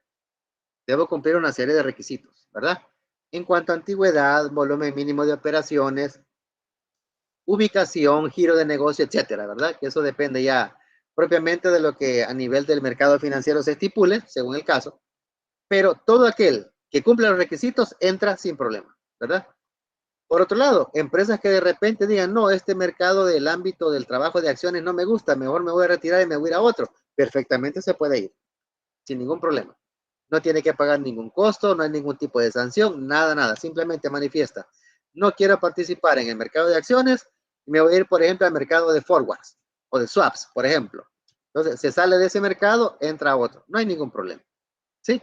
Entonces, eso le llamamos libertad, una característica de los mercados financieros. Lo otro, flexibilidad. Los activos sean divisibles e indistinguibles. Los precios de los activos financieros inmediatamente pueden cambiar ante un cambio que se produzca en la economía. Por ejemplo, ¿qué pasa con el precio del galón de combustible cuando el precio del barril de petróleo sube? Evidentemente el precio sube, ¿verdad? Entonces, lógica, pues, me explico. El mismo comportamiento, la misma tendencia, solo que va a depender de qué país, ¿verdad? Así va a ser el efecto. Por ejemplo, para el tiempo en el que nosotros, mediante la disposición gubernamental, teníamos congelado el precio del diésel a 4.16, ese fue el valor al que se definió la estabilidad del precio durante el año 2022. En Panamá, el galón de combustible llegó a valer cerca de $9. En Panamá hubo una afectación terrible en cuanto al precio de los combustibles, incluso mayor que en Costa Rica, que Costa Rica llegó a valer alrededor de 7.25 de dólares el galón. Y la gente lo pagaba, pues ni modo, había que hacerlo. Entonces, desde esa perspectiva, el hecho de que los precios estén tan amarrados significa de que el valor del producto origen, que en este caso es el petróleo, que es un bien que se comercia en un mercado financiero, automáticamente cambiaba, todos los demás derivados del cambiaban. ¿Sí? Tenemos el caso. Empresas tecnológicas. Las empresas, para el efecto del tiempo de la década del 2000, 2001, cuando se dio lo de la famosa burbuja de las .com, ¿verdad? Que empezaron a crearse dominios a diestra y a siniestra para que las empresas puedan crear sus sitios web y todo lo demás. Los precios de los dominios de Internet empezaron a elevarse, elevarse, al punto en el que se volvieron insostenibles. Entonces, ¿qué pasó? Cuando, igual que usted tenga una burbuja, ¿verdad? De jabón y de repente llega un momento en el que la pincha, explota. Al explotar, ¿qué pasó? Se desplomaron todas esas empresas que basaban sus operaciones en estar aperturando y creando dominios de Internet, ¿verdad? Entonces, ese tipo de situaciones son las que dan la pauta. La flexibilidad, ¿qué es? Que todo cambio que se da en el mercado, el precio de los activos lo refleja inmediatamente, ¿verdad? Entonces, esa es la particularidad de que un mercado financiero genere ese elemento de flexibilidad. Transparencia, que exista perfecta información, que todos sepan lo mismo. Posibilidad de obtener la información del precio del activo financiero. Por ejemplo, si usted ingresa a la Bolsa de Valores de El Salvador y usted se va al apartado de, a la Bolsa de Empresas Cotizantes y sigue la ruta, ¿verdad? Que está ahí, usted va a llegar al depositorio donde va a encontrar los estados financieros de empresas como Banco Agrícola, AXA Seguros, ACE Suiza, ¿verdad? Scotiabank, etcétera, que son entidades que cotizan en bolsa. Y usted ahí va a ver en el momento que usted quiera cuánto andan costando las acciones de cada una en ese momento. Es decir, usted con solo tener acceso a Internet puede verificar en el momento que usted quiera cómo están los precios de las acciones de esas empresas. Puede ver también, por ejemplo, cuál es la nómina de directores que tiene. Puede ver cómo, por ejemplo, cerró el año fiscal 2022 en términos de ganancias, ¿verdad? Cuántos dividendos repartieron, cuál es la nómina de accionistas, etcétera, etcétera, etcétera. Lo que usted quiere averiguar, ahí lo encuentra. ¿Eso qué se refiere? Transparencia, ¿verdad? Lo que usted quiera saber de una empresa, lo averigua en ese momento. Y partiendo de esa revisión, usted verifica si es atractivo o no invertir ahí. Por ejemplo, si yo les preguntara, ustedes quisieran invertir en acciones de Coca-Cola, por ejemplo, yo creería que la gran mayoría me diría que sí, porque todos sabemos que es Coca-Cola, ¿verdad? Pero si, por ejemplo, yo les dijera que necesitamos invertir en la empresa de transporte del Pacífico Centroamericano, ni idea qué es eso, ¿verdad? Y puede ser que sea una empresa sólida de nivel regional que tenga emisión de acciones. Pero ¿qué pasa? Hay que saber qué es esa empresa. Hay que empezar a buscar, a investigar, verificar, etcétera, ¿verdad? Todos los filtros que usted quiera. Pero si, por ejemplo, le dicen, mire, quiere comprar acciones de Apple, por supuesto, pues, ¿me entienden? O sea, cualquier tipo de información relativa a esa empresa en todo el mundo se conoce. Entonces, la transparencia radica en eso, que usted esté completamente informado de todos los pormenores de la empresa con la cual usted quiere hacer negocio. ¿Ya? Esa es la transparencia. Entonces, partiendo de sus características, ahora vamos a hablar de los tipos de mercado financiero. En ese sentido, podemos mencionar que estos se dividen en diferentes subtipos. Es decir, hay que definir una categoría y sobre esa categoría hacemos la definición, ¿verdad? Por ejemplo, activos transmitidos. Es decir, ¿qué tipo de activos se están transando? Cambiando de mano. El primero de ellos es el mercado monetario. Se negocia con dinero o con activos financieros con vencimiento a corto plazo y elevada liquidez, generalmente con activos con plazo inferior a un año. Aquí entran generalmente las LETES, generalmente, ¿verdad? Porque hay que recordar que la letra del tesoro es un documento con la característica que es altamente líquido, o sea, rápidamente se vuelve dinero. Entonces, una característica de un activo que es altamente líquido es que generalmente es de corto plazo, ¿verdad? Entonces, ahí tendríamos, por ejemplo, las LETES, ¿verdad? En el caso de los mercados de capitales, como lo habíamos mencionado antes, se negocian activos financieros con vencimiento a medio y largo plazo. Y dice, básicos para la realización de ciertos procesos de inversión. Es decir, no hay que confundir el apartado del financiamiento de corto plazo, que es operativo, con el apartado de financiamiento de largo plazo, que es estratégico. ¿Ya? Entonces, la combinación de los dos me dan la pauta de que no importa el horizonte temporal, pero yo debo tener plata para financiarme. ¿Sí? Si yo me baso en recursos que tengo que tener altamente rápido en liquidez, estoy hablando entonces de un mercado monetario. Automáticamente, mercado monetario, ¿verdad? Alta liquidez y de poca duración. Los mercados de capitales es lo opuesto, ¿verdad? Generalmente, bonos y acciones, donde me encuentro con activos financieros que con una durabilidad igual o mayor que un año. Por ejemplo, La mayoría de corporaciones norteamericanas emiten bonos para 10 o 20 años, ¿verdad? Estamos hablando de un largo plazo. Tenemos, por ejemplo, el caso de las acciones. Coca-Cola lleva casi 2 siglos de funcionar, era por 1886, 1889 empezó a funcionar la Coca-Cola, y la Coca-Cola es una de las 500 que están en Standard & Poor's, ¿verdad? Entonces estamos hablando de que es una empresa cuya acción tiene casi 2 siglos de función de existir y sigue vigente. General Electric, por ejemplo, ¿verdad? La empresa en la que se fue muy destacada la participación de Thomas Alva Edison, la GE, General Electric, igual. 2 siglos de estar funcionando y sus acciones siguen cotizando, ¿verdad? Entonces hablamos de largo plazo en términos de existencia. Por otro, en función de la estructura. O sea, aquí la pauta no es qué tipo de activo estoy transando, sino cómo están estructurados esos mercados en los que trabajo. Tenemos mercados organizados, que son los que poseen una estructura definida con características particulares. Aquí entran en juego, damas y caballeros, las bolsas de valores. ¿Ya?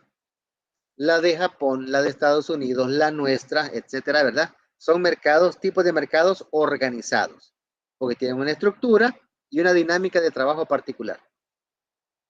Están los mercados no organizados, determinados en inglés over the counter, o lo que podemos entender nosotros son como bajo la mesa, ¿verdad? Así, over the counter. Son mercados paralelos donde se negocian instrumentos financieros directamente entre dos partes, en español. Si, por ejemplo, queremos manejar una dinámica de mercado organizado, podríamos decir, se me ocurre, ¿verdad? Que Microsoft quiere comprar acciones de Apple, porque las dos son empresas que están en el ámbito tecnológico, ¿ok? Se van a la Bolsa de Valores de Nueva York, participan, hacen la dinámica de interacción, oferta, demanda, negociación, acuerdan precio, punto. Y hasta ahí se va. Magnífico. Hemos hecho una dinámica de intercambio en un mercado organizado. Pero también puede ser que las personas inversionistas de Apple directamente contacten con Microsoft y no tengan que ir a la bolsa. Entonces, hacen una transacción legítima, ¿verdad? Basada en la existencia real de las empresas, en el respaldo que tienen sus títulos financieros respectivos, etcétera. Y lo que hacen es que directamente hacen el negocio. No participan corredores, no participan brokers, no participan ningún tipo de intermediario. Directamente, en este caso del ejemplo que ponemos, Apple y Microsoft hacen su compra y venta directamente. ¿Ya? Entonces, podemos mencionar de que en términos de su estructura, cuando estamos hablando de organizados, es que hay un intermediario, hay alguna entidad de por medio, ¿verdad? Entre la negociación. Mientras que el no organizados es intercambio directo, ¿verdad? Entre partes interesadas. Según la fase de negociación de activos. Aquí no tiene que ver ni con qué tipo de activos, ni con su estructura, sino que tiene que ver con la antigüedad de los activos que se están transando. ¿Sí? Por ejemplo, en este caso podemos mencionar mercado primario. Se crean activos financieros y en este mercado los activos se transmiten directamente por su emisor, ¿verdad?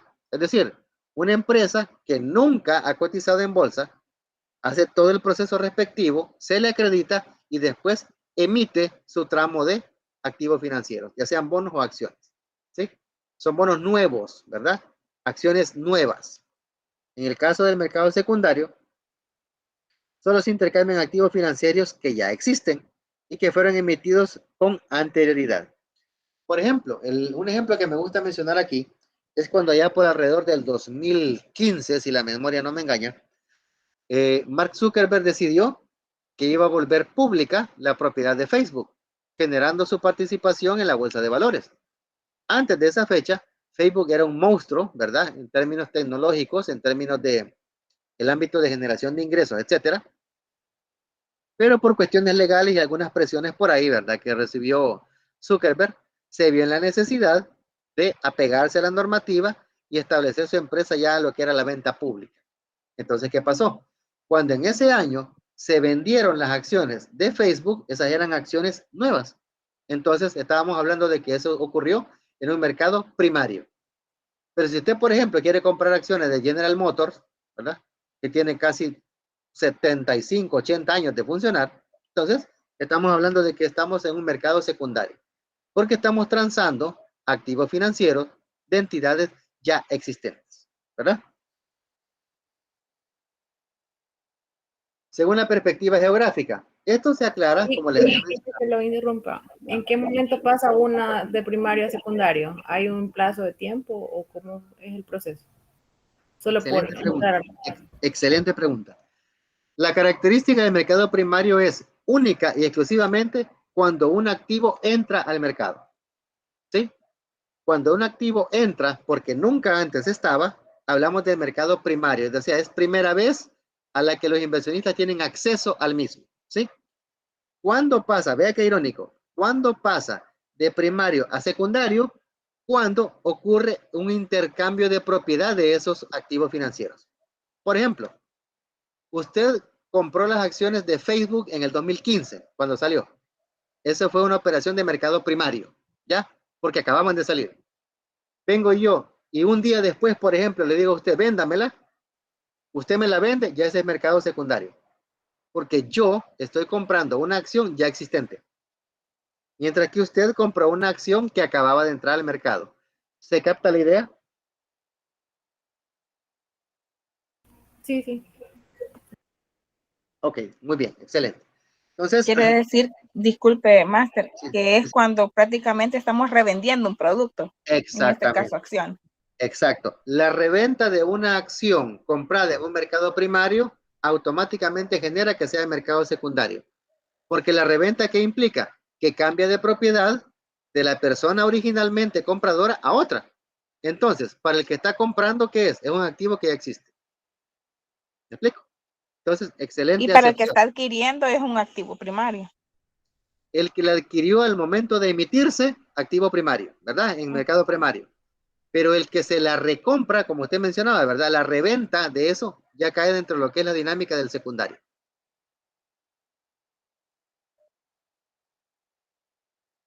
¿Le aclaro la inquietud?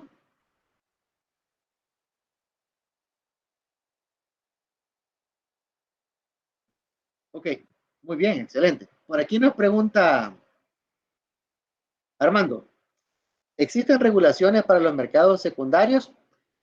Realmente, la pauta de la regulación no existe tanto si hablamos de un mercado secundario o primario, sino el hecho de si ese mercado tiene estructura o no. Porque es como el que les digo, por ejemplo, yo no puedo aplicar las reglas del default para una persona que ha cometido una falta en básquetbol si está jugando fútbol. Es decir, pongo el contexto, ¿verdad? O sea, son canchas diferentes, son equipos diferentes, reglas diferentes. En el caso de la inquietud que muy acertadamente plantea el licenciado Armando, es de que las regulaciones de los mercados secundarios, o sea, realmente regulaciones hay, y no solo aplican a los secundarios, aplican a todos, ¿verdad? Porque la pauta es de que se requiere cierto nivel de seguridad jurídica para garantizarle a los participantes estabilidad y seguridad. Entonces, regulaciones hay, no solo para los secundarios, para todos, ¿verdad? Entonces, no sé si aclaro la inquietud. Sí, de hecho también lo consultaba porque me nacía la duda de que, o sea, es decir, se pueden dar muy malas prácticas, ¿verdad? En los secundarios para alterar algunos de los primarios. Entonces, por eso era mi duda, que si habían regulaciones específicamente para el secundario, pues porque de repente alguien puede comprar N cantidad de acciones de un primario y después vendérselas a una sola entidad o persona, ¿verdad? Y poder influir sobre algo, sobre los precios o decisiones que se puedan tener de esas acciones. Es correcto. De hecho, ese tipo de realidades como la que usted menciona no están alejadas de la realidad y probablemente ya puedan haberse dado en algún momento. O sea, le soy honesto, no he investigado al punto de encontrar una así en particular, ¿verdad? Porque generalmente lo que son las ofertas públicas abiertas, las OPA que le llaman, ¿verdad? Donde es por primera vez que un activo financiero entra al mercado, generalmente lo hacen, como su nombre lo dice, al mercado, y es raro que haya una concentración de que una empresa o entidad adquiera la gran mayoría. Es prácticamente imposible, ¿verdad? Entonces, el hecho de que una entidad adquiera muchos activos financieros en un mercado primario y después los quiera vender en el secundario, generalmente es bien difícil que lo quiera vender todo de un solo a una misma entidad. Porque recordemos, ahí entra en juego la dinámica de mercado. Por ejemplo, usted tiene 50 acciones, poniéndolas en el contexto de Facebook en el 2015. Usted tiene 50 acciones, ¿sí? Y resulta que yo le digo a usted, se las compro las 50, que 5% arriba de lo que usted las compró. A la par mía hay otro que le va a ofrecer el 6%. A la par de ese hay otro que le va a ofrecer el 6.5%. ¿Me doy a entender? Entonces, es muy difícil que aunque haya una alta concentración de títulos por parte de una entidad en un mercado primario, los venda todos de un solo a una sola entidad en el secundario. Es bien raro que eso pudiera suceder. No sé si le doy ahí la idea del comentario, Sí, totalmente. Y de acuerdo, de hecho, eso también, ¿cómo se llama? Se me fue la idea. Pero sí, Ok, sí creo que es bastante complicado porque también depende de la cantidad de acciones que hayan, ¿verdad? O que exacto. pase algo extraordinario, digamos, alguien que sepa algo que otros no, ¿verdad? Que puede pasar Exacto. también, ¿verdad? Ese apartadito que usted acaba de mencionar era una práctica muy común antes, cuando en las bolsas de valores no se tenía el acceso a la información como ahora, ¿ya? Antes solo cierto grupo privilegiado de personas podía tener acceso a información, por ejemplo, cómo iban a estar las cosechas de naranjas en Estados Unidos para X años, cómo iban, por ejemplo, los precios del maíz para cultivo en Estados Unidos en tal año, etcétera. Ahora usted puede ver eso en cualquier momento y en cualquier lugar. Antes no. Entonces, uno de los elementos que exigió el mercado financiero fue eso, que de hecho tiene que ver con unas filminas atrás que está con esto. Transparencia, ¿verdad? Para que un mercado financiero funcione correctamente debe existir esto. Porque lo que usted ponía como ejemplo muy acertado era de que antes la información privilegiada solo cierto grupo lo sabía. Y eso es competencia desleal. ¿Ya? Correcto. Gracias. Bien, excelente. Sigamos. Sí, tenemos todavía un par de minutos todavía para continuar. Entonces, decíamos que el apartado de la perspectiva geográfica, esto es meramente por definición, ¿verdad? No porque sea algo que realmente esté dándose propiamente, ¿verdad? Porque me hemos mencionado de que en el mundo globalizado las fronteras geográficas pues se han disipado. Existen dos, ¿verdad? Tipos de mercados, el nacional y el internacional, acorde a la perspectiva geográfica. Nacional, la moneda en que están denominados los activos financieros y la residencia de los que invierten es nacional. Es decir, por ejemplo, yo podría decir que aquí en El Salvador, empresas como Ace Suiza, AXA, ¿verdad? Banco Azul, por ejemplo, Bandesal, que son entidades que se consideran que son de acá del país, están cotizando en bolsa y cotizan en dólares. Ok. Entonces estamos hablando de que es un mercado nacional. Pero ¿qué sucede? Es imposible que en un espacio de ese tipo solo converjan actores nacionales, sino que también están los internacionales, y son aquellos a los que acuden agentes de distintos países a realizar las operaciones de inversión, financiación o compraventa de activos financieros. Y es decir, que aquí convergen también una variada cantidad de divisas, ¿verdad? Porque, por ejemplo, no es raro que en la Bolsa de Valores de Nueva York, empresas españolas compran y vendan en euros, mientras que las empresas norteamericanas lo hagan en dólares. ¿Me explico?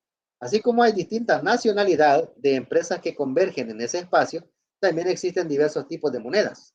Por lo tanto, hay una convergencia de divisas también, ¿verdad? Entonces, esa es como la característica de los internacionales, ¿verdad? Que lo local se vincula con lo exterior. También tenemos, según el tipo de activo negociado, tenemos el mercado tradicional y el alternativo. Tradicional, en el que se negocian activos financieros como depósitos a la vista, acciones o bonos. En español, los activos financieros típicos, ¿verdad? Típicos.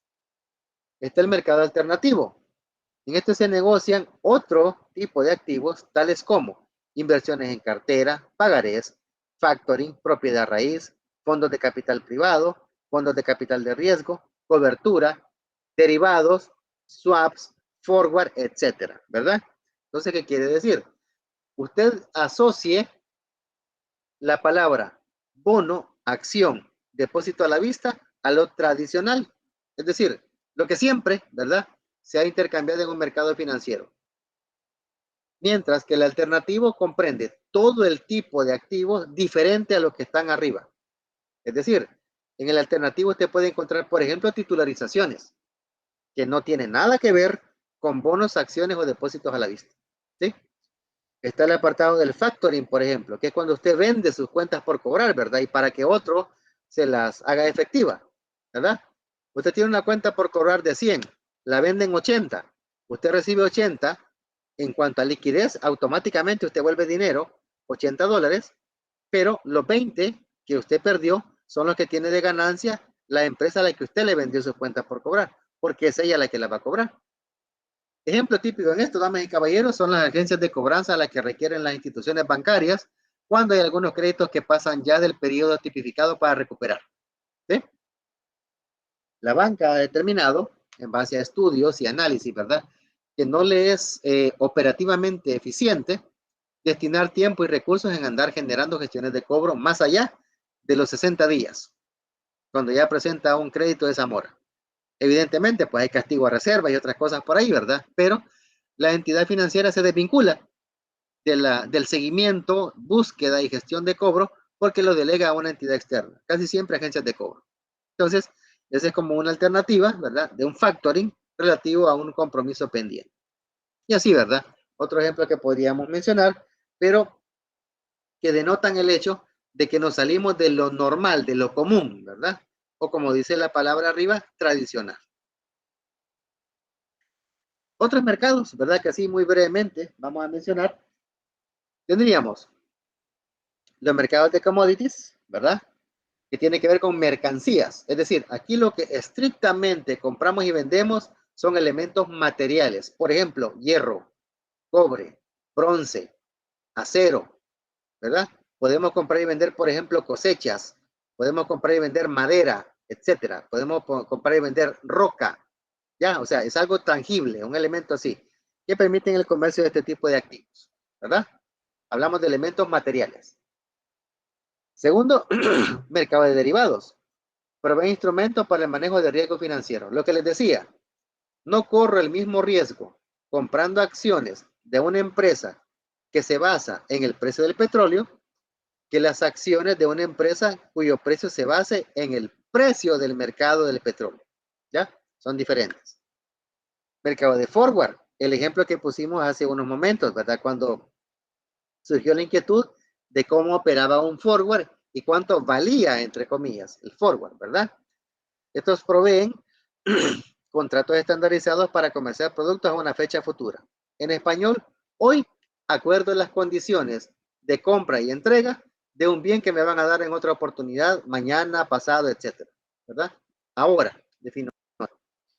Está el mercado de seguros, que permite la redistribución de riesgos variados.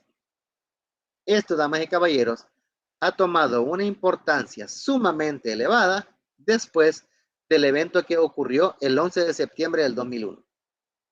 El propietario de las Torres Gemelas contaba con un seguro precisamente contra atentados terroristas y pues tuvo que hacer el reclamo, ¿verdad?, después del atentado que sufrieron las torres, y el tipo pues recibía una compensación obscena, ¿verdad?, en términos de dinero, ¿sí?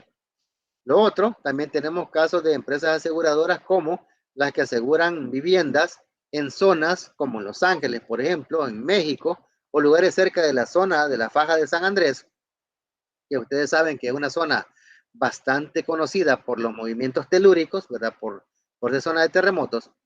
Y resulta de que esas compañías aseguradoras, cuando ocurre un siniestro de ese tipo, ellas tienen que compensar a los dueños de esos establecimientos o viviendas que fueron dañados por ese evento natural.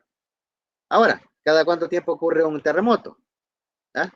Cada 10, 15, 20 años promedio, ¿verdad? Durante todo ese tiempo, la gente paga su seguro, ¿sí? Entonces la compañía aseguradora hace esos diferenciales a su favor y en el caso de que ocurra un siniestro, pues tiene que responder, ¿verdad? Para efectos de que se pueda atender ese requerimiento. Esa es una forma en la que la gente se trabaja partiendo de distribuir el riesgo a un tercero. No es raro escuchar, por ejemplo, que a la hora de que usted compra un vehículo nuevo, ¿verdad? En una agencia de venta de vehículos, una de las exigencias que usted le ponen es de que el vehículo salga asegurado. Y como siempre, ¿verdad? Hay que reconocer que pues todo es negocio.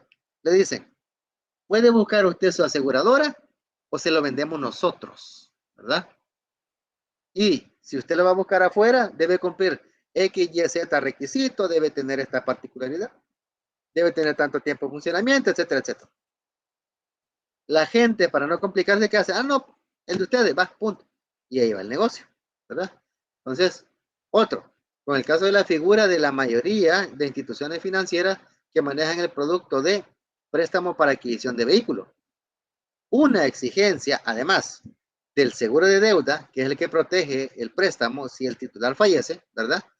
Es el hecho de que el vehículo queda en prenda, o sea, queda como un préstamo para el que lo anda usando, porque el vehículo es de la institución financiera que es el dinero, y un tercer cargo que debe asumir el titular del préstamo es el seguro, ¿verdad? Contra robo, accidentes, etc.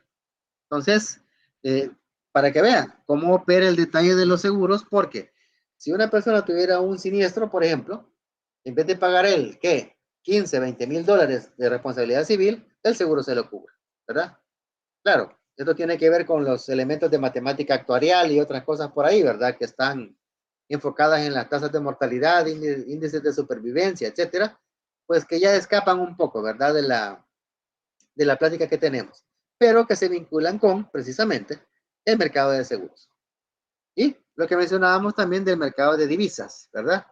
Que estas permiten el intercambio de monedas extranjeras o divisas. Por ejemplo, hay quien puede con dólares comprar quetzales, ¿verdad? Y en función de cómo cambia el valor del quetzal en el mercado, venderlos después. ¿Sí? Generalmente la mayor paridad, ¿verdad? En términos de valor en cuanto a moneda dura, por decirlo así, ha ocurrido entre el dólar y el euro, ¿verdad? Entre el dólar y el euro. De hecho, últimamente la cotización, creo que hace alrededor de unos 3, 4 días, andaba por 1.05, 1.07 de dólar cada euro, ¿verdad? En términos de la cotización de mercado internacional. O sea, bastante pareja, bastante pareja. Pero también tenemos el caso, por ejemplo, moneda de un país relativamente fuerte como México, está a razón de 20 pesos mexicanos por dólar, ¿verdad? Y eso ya tiene su rato de estar así. ¿Explico? Tenemos otra cosa también bien particular, que de hecho es un fenómeno muy específico, ¿verdad? De nuestra zona geográfica de Centroamérica y el caso de Panamá. Panamá por ley tiene habilitado el bimonetarismo.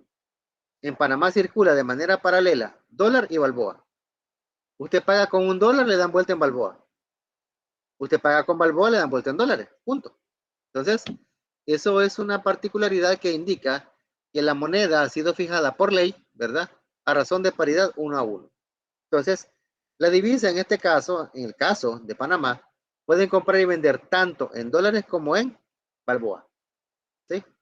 En el caso nuestro, idealmente, ¿verdad? Según la idea con la que se manejó la ley de integración monetaria, era esa, de que ambas monedas estarían en circulación, colón y dólar, a razón de 8 colones con 75 centavos por dólar.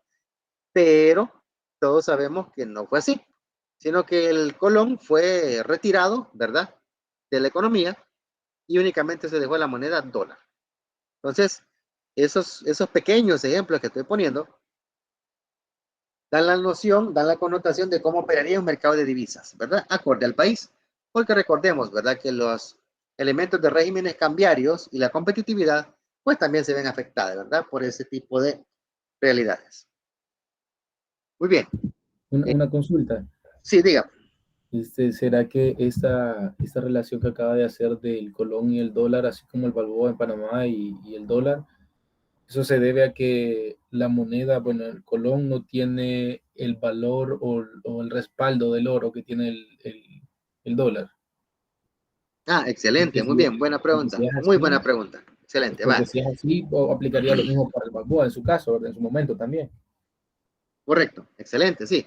Bueno, poniendo un poco en contexto, hay que recordar que allá finales de los 70, perdón, a finales de los 60, principios de los 70, cuando se eliminó el modelo de Bretton Woods, ¿verdad? Que era un esquema que fundamentaba el hecho de que la moneda de un país se respaldaba en sus reservas de oro, ¿verdad? Se definió por ley a nivel de lo que era el conglomerado internacional de los bancos centrales, ¿verdad? Que formaban parte de ese acuerdo de Bretton Woods, de que las monedas no iban a estar respaldadas en oro, sino que iban a estar respaldadas en monedas fuertes.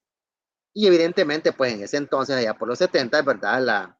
La moneda de referencia en el mundo, pues dólar, ¿verdad? Entonces, ahora, el hecho de manejar la comparativa entre el 8.75 colón por dólar y el 1 balboa por dólar tiene que ver con una realidad que no se basa en las reservas de oro. Tiene que ver con la realidad de qué tipo de potencial tiene el país. Por ejemplo, si usted asocia la palabra Panamá a un elemento puntual, ¿a qué lo asociamos? Al canal. Recordemos que Panamá tiene una economía muy fuerte, muy sólida, basada en las entradas de dinero producto del paso del canal. Nosotros como país no somos productores, no tenemos recursos naturales, no tenemos metales o minerales preciosos, ni somos generadores de tecnología. Entonces, lastimosamente, nosotros como país, competitivamente hablando, no podemos darles respaldo a una moneda para que esté en la misma paridad del dólar.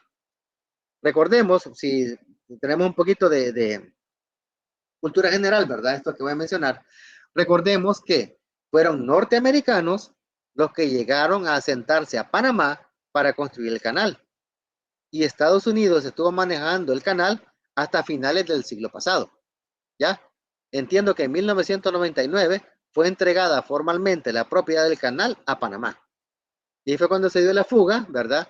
De todas las personas norteamericanas que ahí vivían en unas zonas muy conocidas, ¿verdad? Como Valle Blanco, ¿verdad? Ahí en Panamá, que eran unas casas de tipo colonial muy bonitas, que ahora se han vuelto unas residencias para personas con ciertas comodidades y otras se han vuelto como una especie de museos, ¿verdad? Que hablan un poco de la historia, de cómo se crearon las primeras excavaciones del canal, cómo se definieron las esclusas, cuánta gente murió, etcétera. Entonces, ¿qué sucede? Panamá es un país económicamente fuerte, ¿verdad?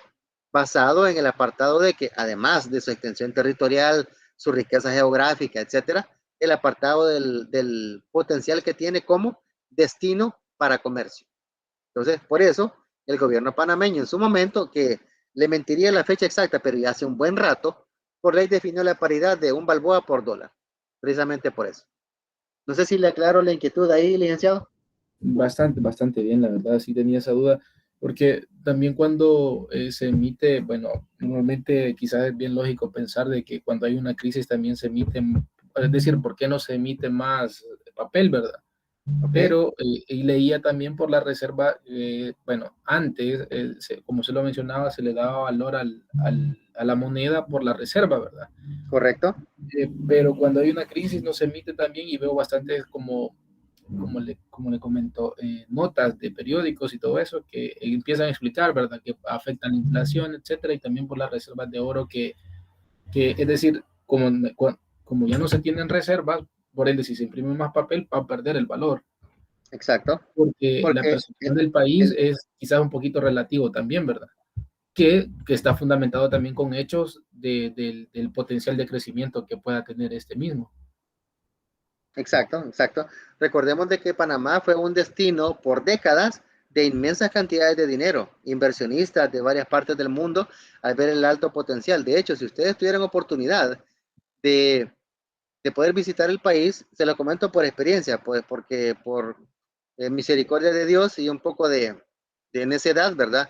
Logré tener unas experiencias de intercambio con personas allá en Panamá, en el sector cooperativo.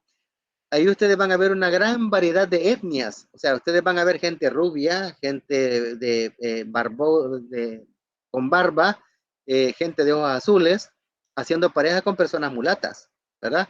Personas con cabello afro, con rastas. Van a ver gente oriental, van a ver gente caucásica, van a ver europeos, es decir, hay mucha gente que llegó a Panamá por su potencial y se quedó radicando ahí. Por ejemplo, si alguien tiene la oportunidad de ir a la zona libre en Colón, ¿verdad?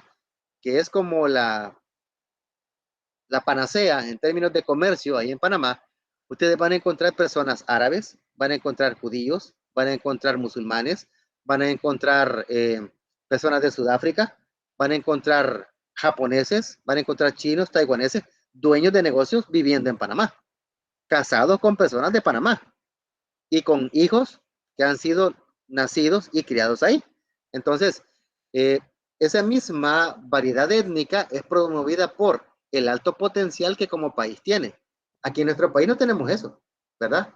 De hecho, si hacemos un poquito de remembranza, la única llegada fuerte de gente extranjera fue para el tiempo de los acuerdos de paz, cuando vinieron los famosos cascos azules que les decían, ¿verdad? Que venían a apoyar en las labores de pacificación de algunas zonas, limpieza de minas y otras cuestiones por ahí. Mucha gente de ese tipo pues hizo vida con personas acá, ¿no?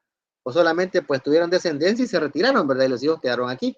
Entonces, o sea, son realidades muy diferentes, me explico. Entonces, ese tipo de situaciones son las que promueven que ese tipo de realidades definan las características de los países, ¿no? ¿Por qué, por ejemplo, todo el mundo dice el sueño americano, ¿verdad? Y todo el mundo quiere irse para Estados Unidos, ¿ya? Usted hace una revisión en una zona céntrica de Nueva York, usted va a encontrar prácticamente gente de todo el planeta en un radio de alrededor de 20, 25 cuadras. O sea, es impresionante, pues.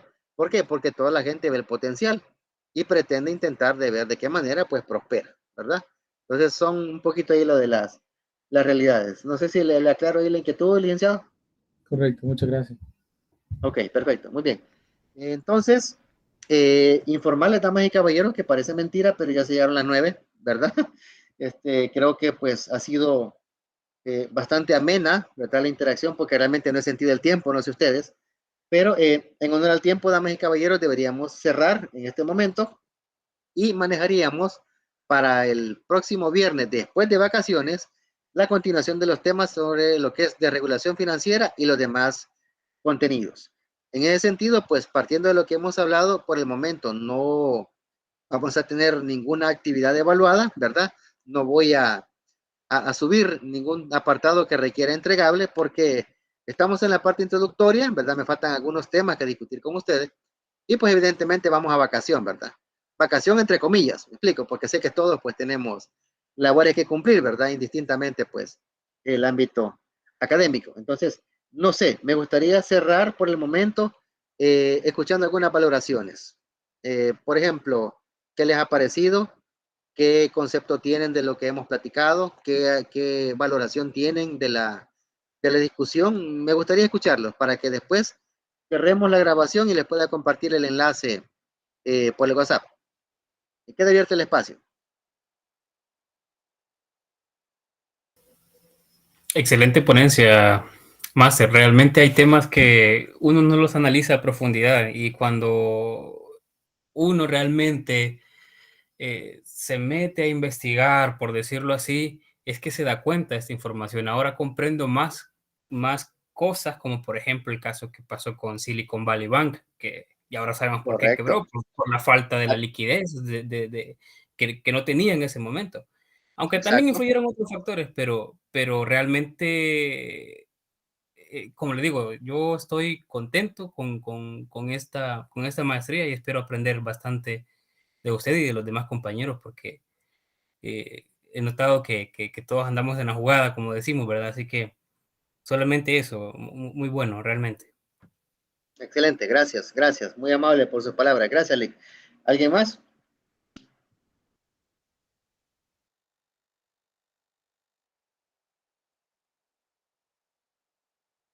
Yo, Lick, también estoy muy contenta por el conocimiento compartido y tal vez ahí sí nos tiene paciencia, ¿verdad? Sí le preguntamos mucho, pero es que de verdad son temas bastante interesantes y que al final del día si uno se queda con la duda es como, mejor lo hubiera preguntado en el momento. Así que eso y muchas gracias por la paciencia. Ok, no, de hecho, al contrario, para mí, de verdad, como les digo, es un privilegio compartir con ustedes porque ya a este nivel, pues estamos manejando ya el detalle de una formación de otro nivel, ¿verdad? Estamos procurando ya crear profesionales con calidad global, ¿verdad? Para que tengan la habilidad de poder entender cómo el mundo opera. Y pues para mí, como les digo, es un verdadero privilegio poder compartir lo poco que uno ha vivido, aprendido, ¿verdad? y pues descuide, o sea, mientras más pregunten mejor, o sea, para mí mejor, porque sé que hay unos elementos que están en el material y que por mucho que uno trate de dar ejemplos, como que se pueden quedar así un poquito afuera, ¿va? Pero ya ante una pregunta puntual, ok, retomamos y ampliamos, ¿verdad? Entonces, bienvenido. Cuando necesiten, pues, estamos siempre ahí a la orden, ¿ok? Veamos aquí, creo que Ileana levantó la mano. Sí, muchas gracias, ¿verdad? A pesar que es la primera clase, yo estoy impresionada, muy agradecida por su paciencia, ¿verdad? Espero pues aprender mucho en esta maestría y en esta materia en especial con usted y ver todo ese montón de cosas que se han ido haciendo en el tiempo, en el área de finanzas, pues es bastante agradable porque son cosas que uno no conoce, ¿verdad? Entonces, observar cómo son las empresas que a veces fallan en manejar o poder determinar, como lo que hablábamos anteriormente acerca de la liquidez en las empresas, ¿verdad? Que a veces no poseen Correcto. sumamente liquidez y por eso quiebran. Entonces, es algo muy interesante porque es con lo que hemos vivido día con día y hoy con la pandemia hemos experimentado situaciones bastante complicadas y que vemos que analizándolo pues pueden ser hasta fáciles, ¿verdad? Entonces, y eso nos lleva, gracias porque nos tiene paciencia. Ay, perdone que le vamos a estar preguntando bastante, No, ¿verdad? Más no, cuando para no nada. estamos como familiarizados con el área, más que todo financiera, y que es nuestra misión, ¿verdad? Es hablar Ok, siempre el mismo idioma igual que usted y que ok, los compañeros. excelente. Ok, perfecto, excelente, muy bien, muchas gracias. No, y de hecho, como usted lo menciona, ¿verdad? A veces la única diferencia entre una persona que fracasa y una que triunfa es cómo piensa al momento de que se da el evento. Una frase muy bonita que me mencionó uno de mis mentores en esta maestría, lastimosamente pues ya es de grata recordación, él pues ya nos dejó hace un tiempo. Él nos decía, lastimosamente en el mundo siempre van a haber crisis, o sea, todo el tiempo van a haber. Después de cierto tiempo va a haber una crisis, después va a haber otra y así, nunca van a dejar de haber. En esos momentos siempre hay sufrimiento, hay dolor y la gente llora, la gente llora. Pero, decía él, pero de repente hay alguien que se le ocurre empezar a vender pañuelos. Entonces, todos están en crisis, pero a uno se le ocurrió hacer las cosas de manera diferente. Eso es lo que estamos pretendiendo, ¿verdad? Conocer qué es lo que está pasando y saber desde dónde estamos, qué podemos hacer para tratar de cambiar eso, ¿verdad? Ok, muy bien. ¿Alguna otra valoración, compañeros?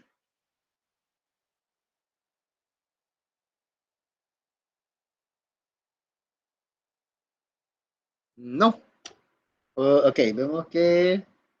eh, ok, sí, licenciado William, díganos. Nada más hacer una pregunta puntual, ahí disculpen porque me cayó una llamada, no presté mucha atención, va en la último. ¿Sí? Lick, para el día de mañana, ¿cómo sería la metodología? No, mañana no tenemos actividad. Ah, Porque, perfecto. y qué bueno que lo pregunta, Lick, porque sí, creo que se me había escapado como dejar en claro eso, ¿verdad? Habíamos mencionado de que porque estamos apenas viendo el primer tema, ¿verdad? De lo que teníamos programado para hoy, no les puedo dejar actividad evaluada porque falta que veamos la desregulación y las crisis financieras. Entonces, además, el hecho de que pues ya entramos a vacación, ¿verdad? Como que también, como que interferiría un poco, ¿verdad? En términos de la programación original. Entonces, para mañana no hay actividad.